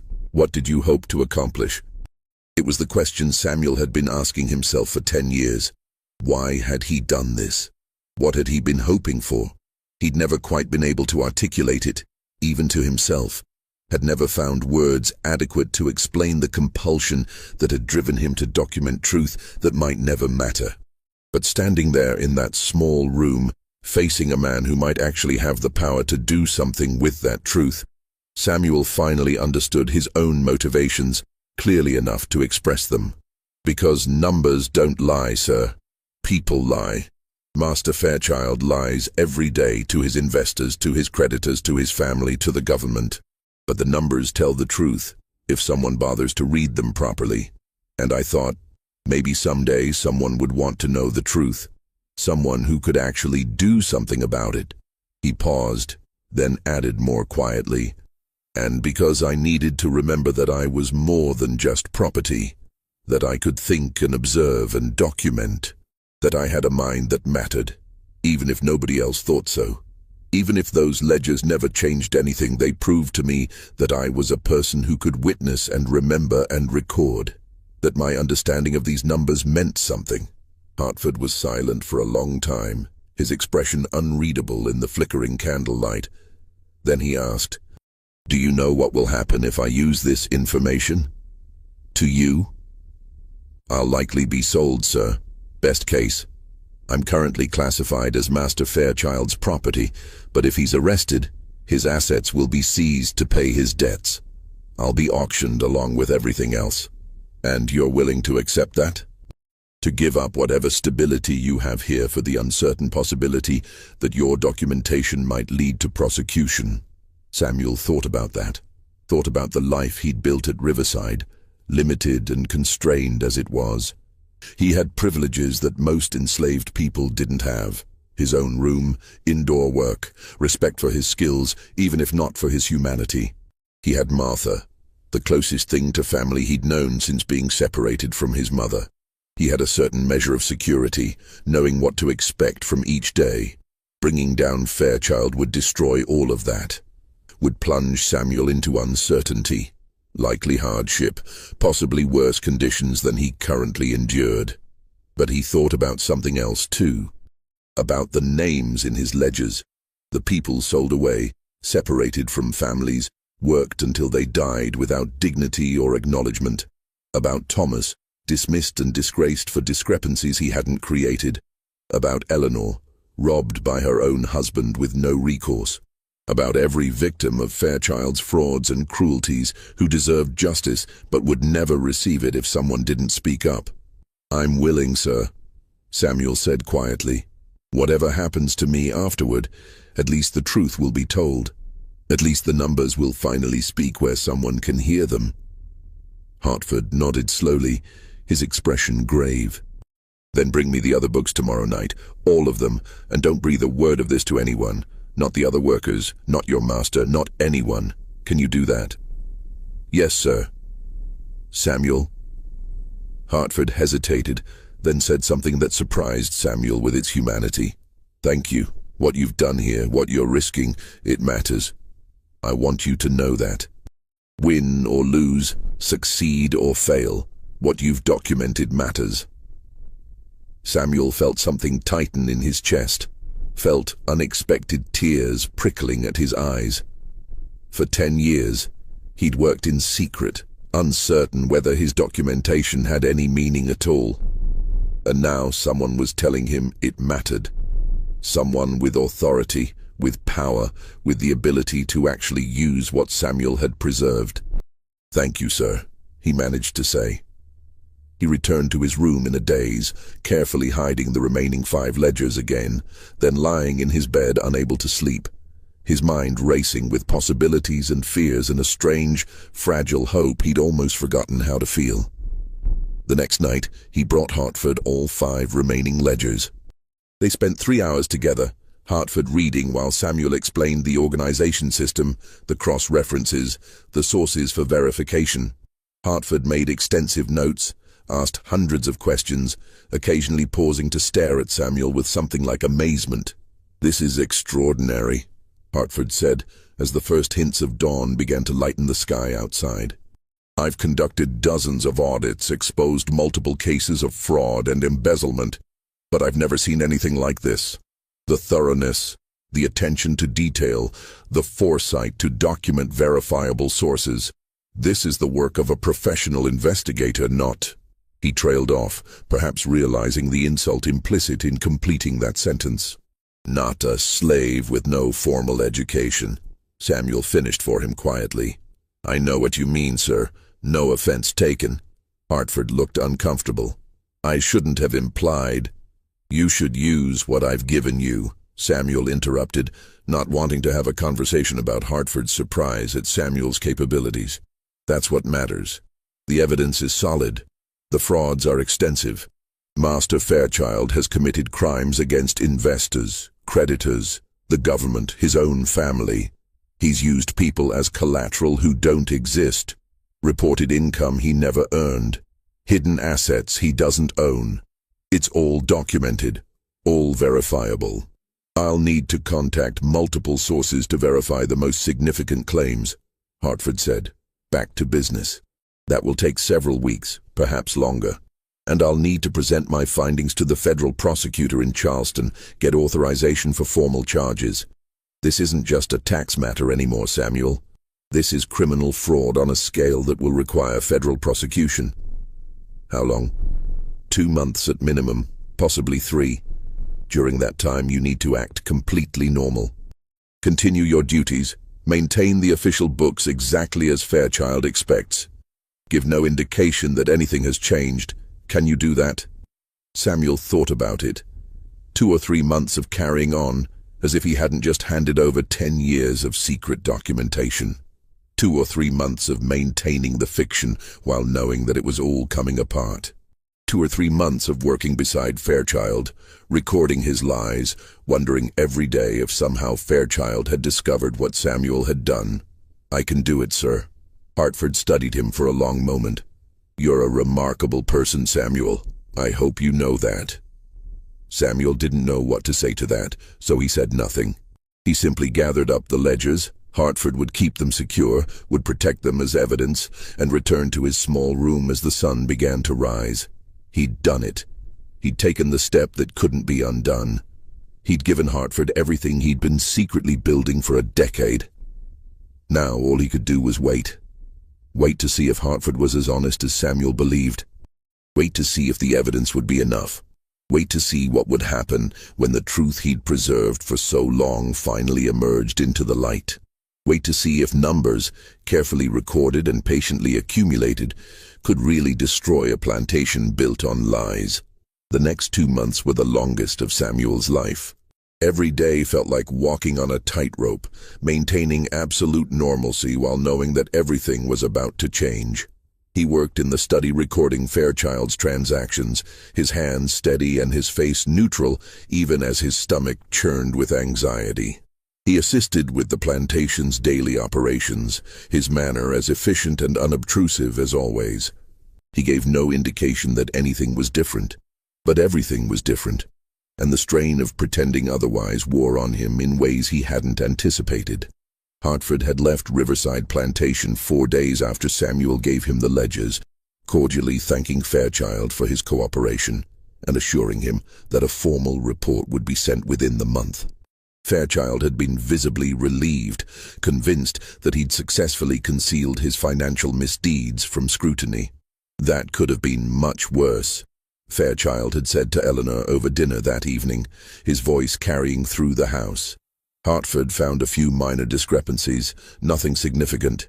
We'll receive a small penalty for underreported income, but nothing we can't manage. The important thing is that he didn't detect any of the more complex aspects of our accounting. Samuel, serving the meal in silence, had to fight to keep his expression blank. The weeks crawled by. Samuel maintained his routines, continued his work, and tried not to think about what was happening in Charleston as Hartford verified the information from the hidden ledgers. Tried not to imagine all the ways this could fail.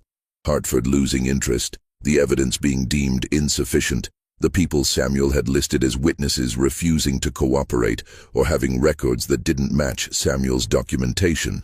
Martha knew something had changed. She could see it in Samuel's eyes, in the tension he carried in his shoulders, in the way he sometimes seemed to be listening for something no one else could hear. "You did it," she said to him quietly one evening. "It wasn't a question." "I don't know what you mean." "Don't play games with me, child. You showed someone those books you've been keeping." "That inspector." Samuel glanced around to ensure they were alone, then nodded. "I did. And now we wait. Either it was enough, or it wasn't." Martha pulled him into a tight embrace, something she rarely did where others might see.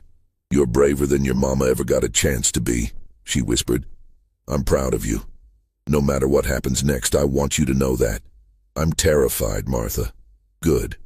Means you're smart enough to understand the risk, but you did it anyway. That's what courage is, being terrified and doing the right thing anyway." The formal report arrived 6 weeks after Hartford's departure. It came not to Fairchild, but directly to federal marshals in Charleston, accompanied by warrants for arrest and seizure. On a hot morning in July 1858, 3 federal marshals arrived at Riverside Plantation with documents authorizing them to take Robert Fairchild into custody and freeze all of the plantation's financial assets, pending investigation.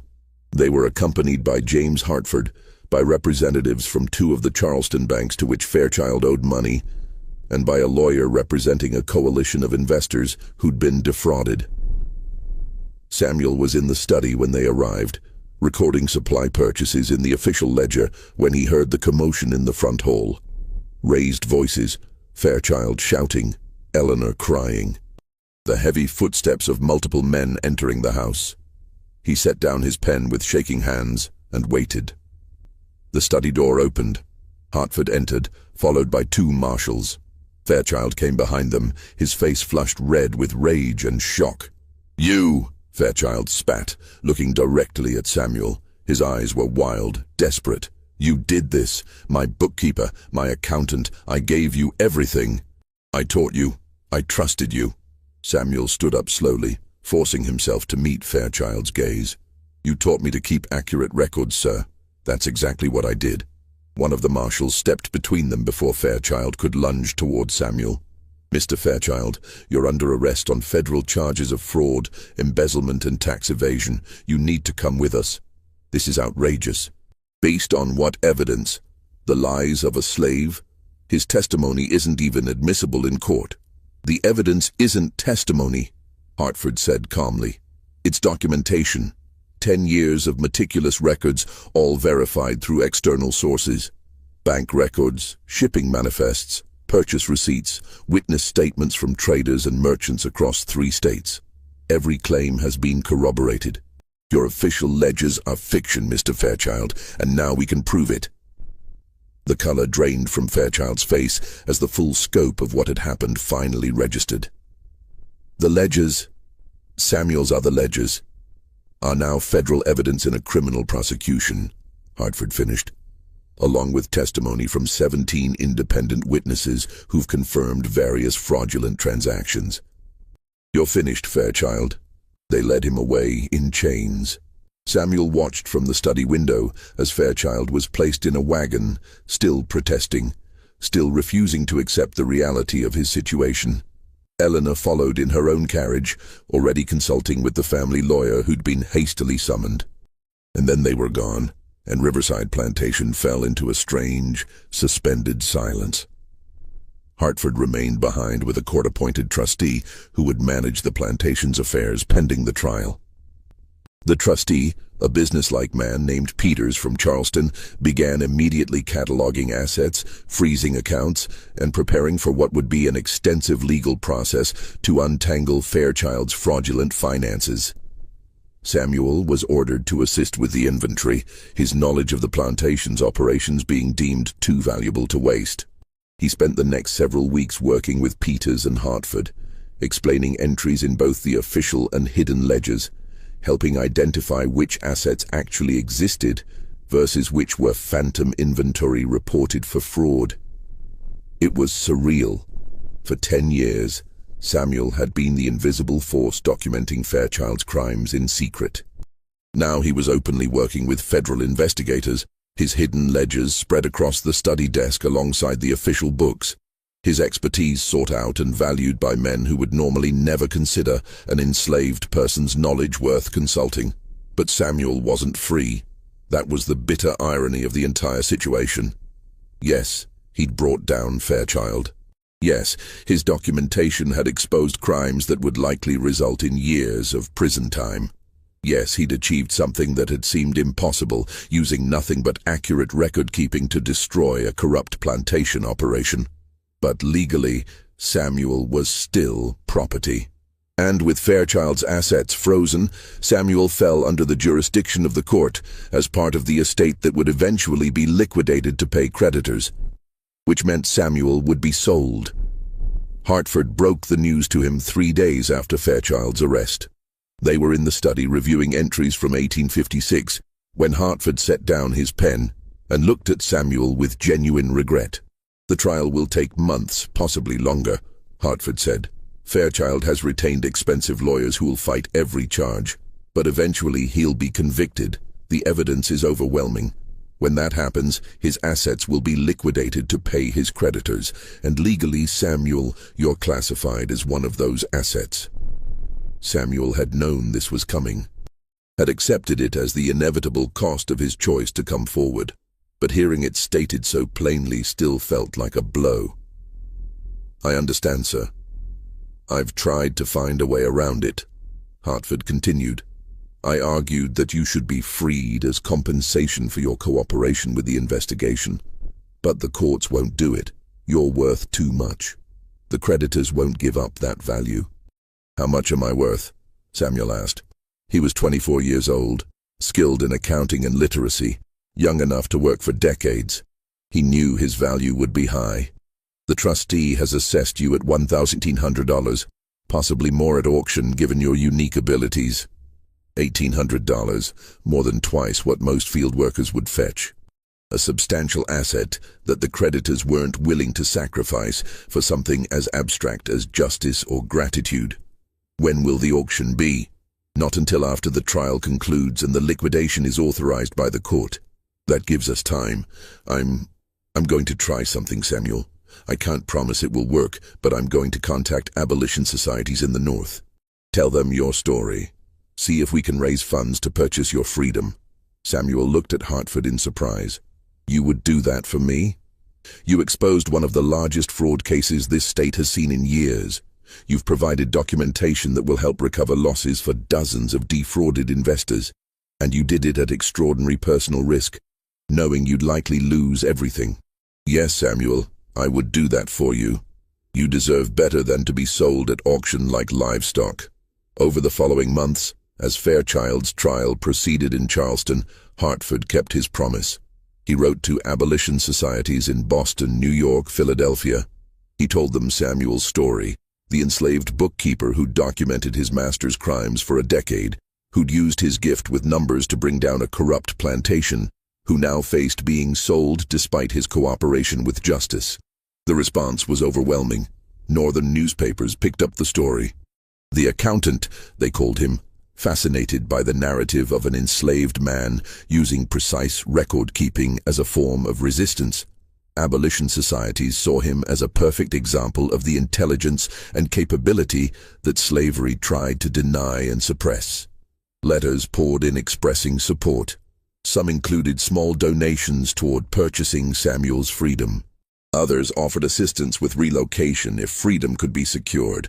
But the donations came in slowly. $5 here, $10 there. By September 1858, the fund stood at only $340, nowhere near the $1,800 that would be needed. Meanwhile, Samuel continued working at Riverside, now managing the plantation's accounts for the court trustee instead of for Fairchild. It was strange to be doing essentially the same work, but with completely different purpose, maintaining accurate books rather than covering up frauds, documenting reality rather than creating fiction. Fairchild's trial began in October 1858 and lasted 7 weeks. Samuel was called to testify, though his testimony was limited to explaining the accounting methods used and confirming that the hidden ledgers were in his handwriting. His actual observations about Fairchild's crimes weren't admissible as testimony.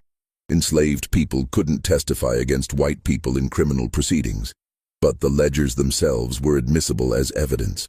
And Hartford had done his work thoroughly, verifying every major claim through independent sources. Trader Colburn testified about the unreported 1856 sale.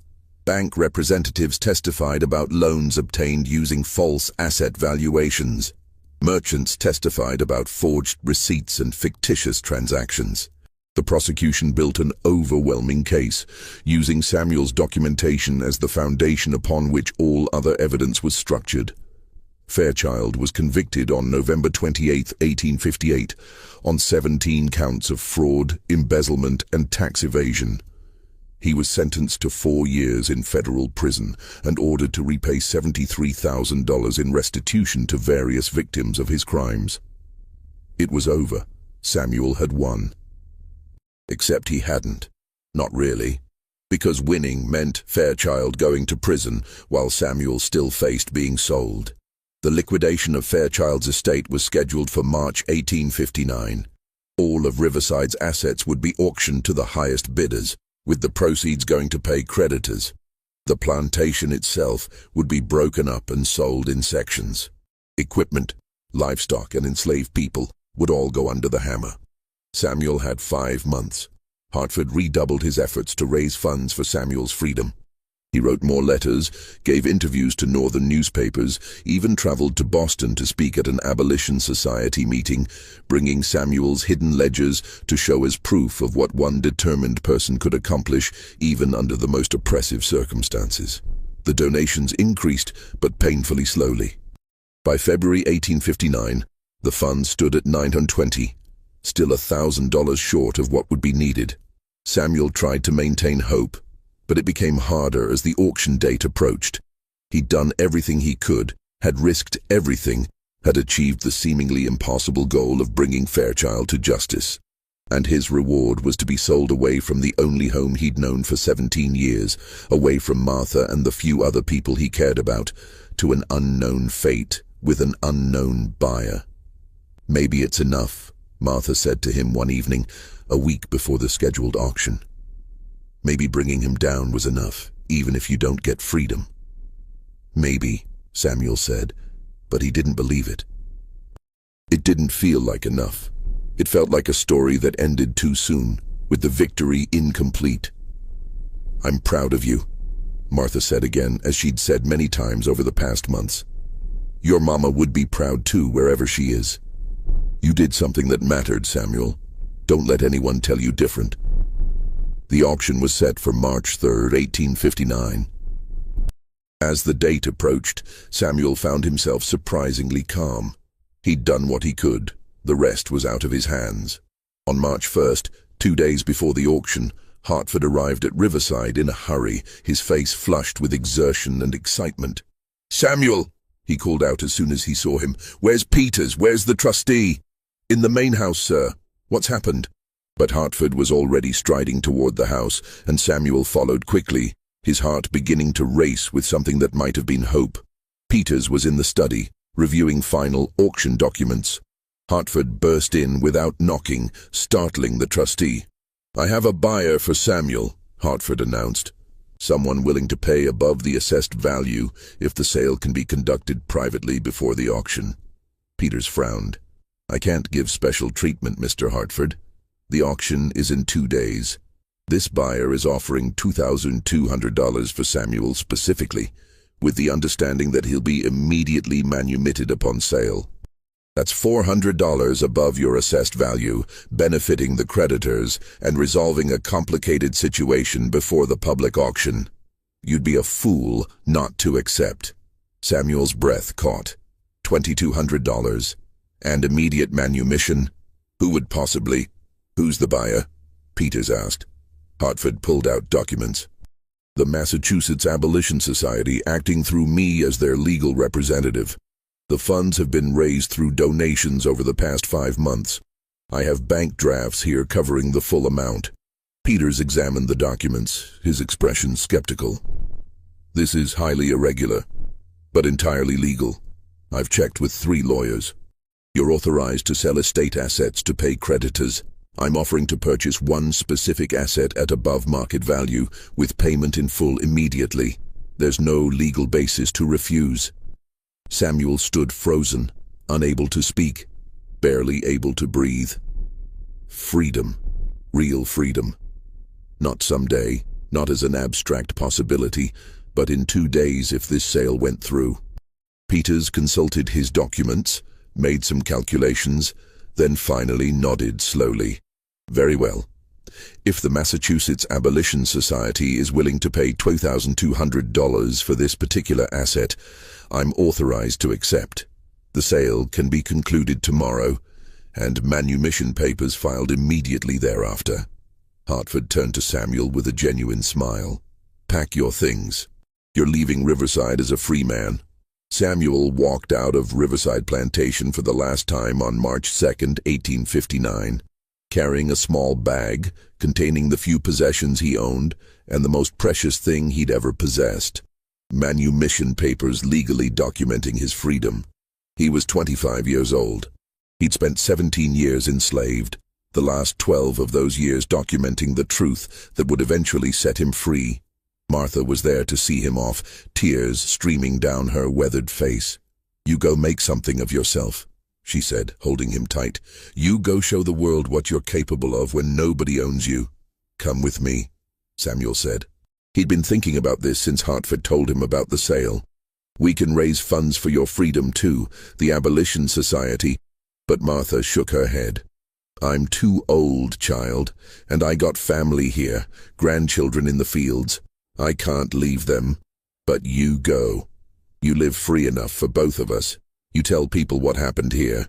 You make those numbers mean something."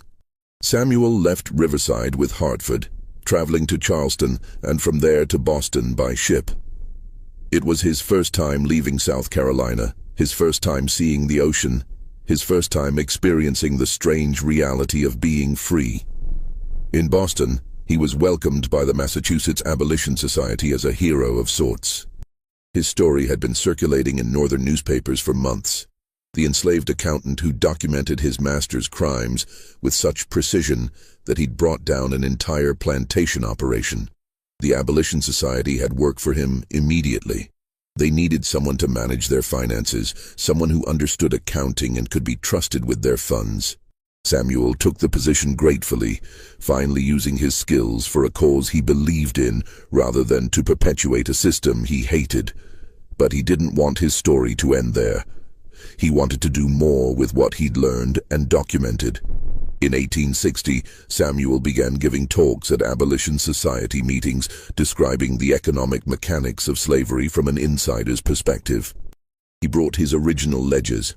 Hartford had managed to secure their return after Fairchild's trial concluded, and showed audiences exactly how human beings were reduced to numbers, how cruelty was calculated in profit margins, how an entire system of oppression ran on coldly precise mathematics. "Numbers don't lie," he would tell audiences, "but they also don't tell the whole story. Behind every entry in these books is a person, a life, a story. That's what people need to understand. Slavery isn't just morally wrong, though it absolutely is. It's also economically built on fraud and lies and theft. Even by the standards of the system itself, it's corrupt." His talks were powerful, drawing large crowds. Here was someone who'd seen slavery's machinery from the inside, who could explain exactly how it functioned and why it was unsustainable even on its own terms. When the Civil War began in April 1861, Samuel volunteered to help in any way he could. He ended up working for the War Department, helping to manage supply logistics and accounts for Union forces. His gift with numbers and his understanding of Southern plantation economics made him valuable in planning strategies to disrupt Confederate supply chains. He married in 1863 a woman named Grace, who'd been born free in Pennsylvania, who shared his passion for education and justice. They had 3 children together, all of whom Samuel taught to read and write and calculate, ensuring they would have the tools to build whatever futures they wanted. After the war, Samuel continued working for abolition causes, transitioning to focus on education for formerly enslaved people. He taught accounting and literacy, believing that economic independence required understanding how money and business worked. He never forgot Riverside, never forgot the people he documented in his hidden ledgers. As he aged, he made efforts to locate some of them, the ones who'd been sold away, scattered across the South. He succeeded in finding a few, helping them reconnect with family members they'd been separated from for years. Robert Fairchild served 3 years of his 4-year sentence before being released in 1862. He emerged from prison bankrupt and disgraced, his social standing destroyed, his reputation ruined. He attempted to rebuild his life in Charleston, but found that no one wanted to do business with a convicted fraud.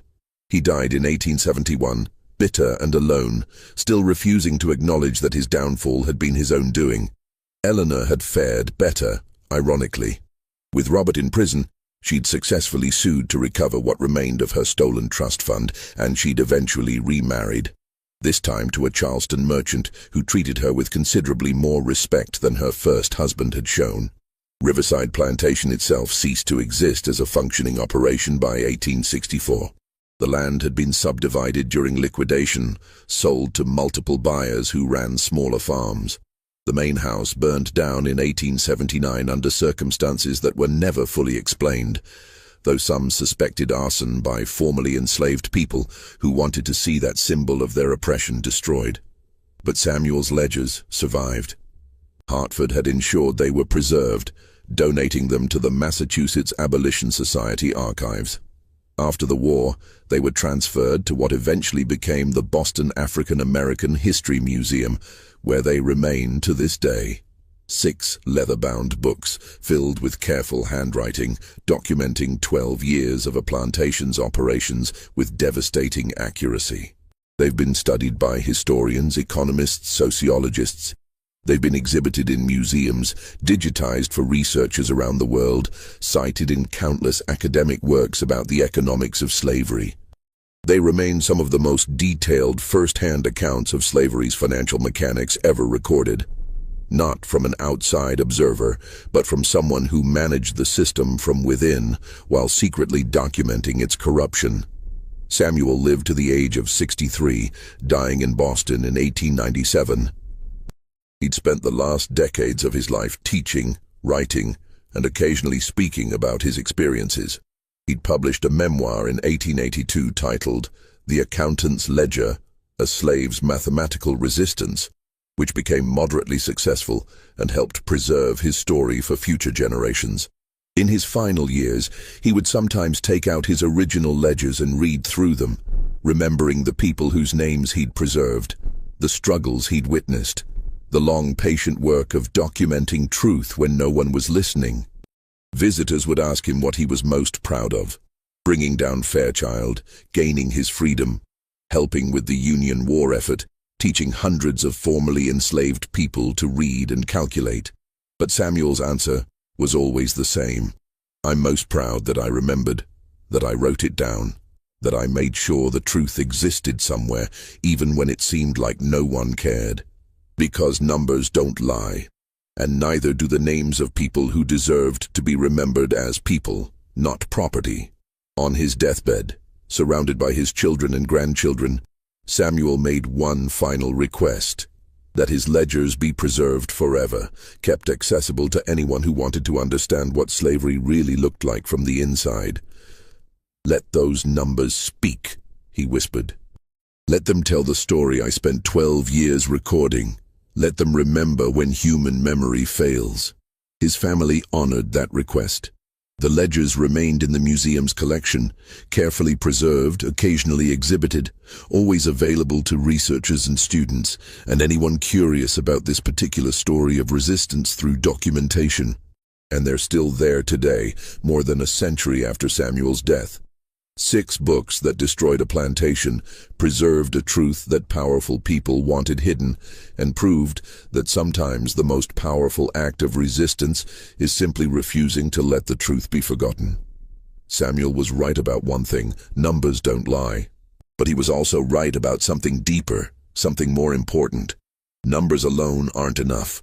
Behind every figure, every calculation, every entry in a ledger, there are people. Lives, stories that deserve to be told and remembered. That's what Samuel did with his 12 years of patient documentation. He didn't just record frauds and crimes, though he did that thoroughly.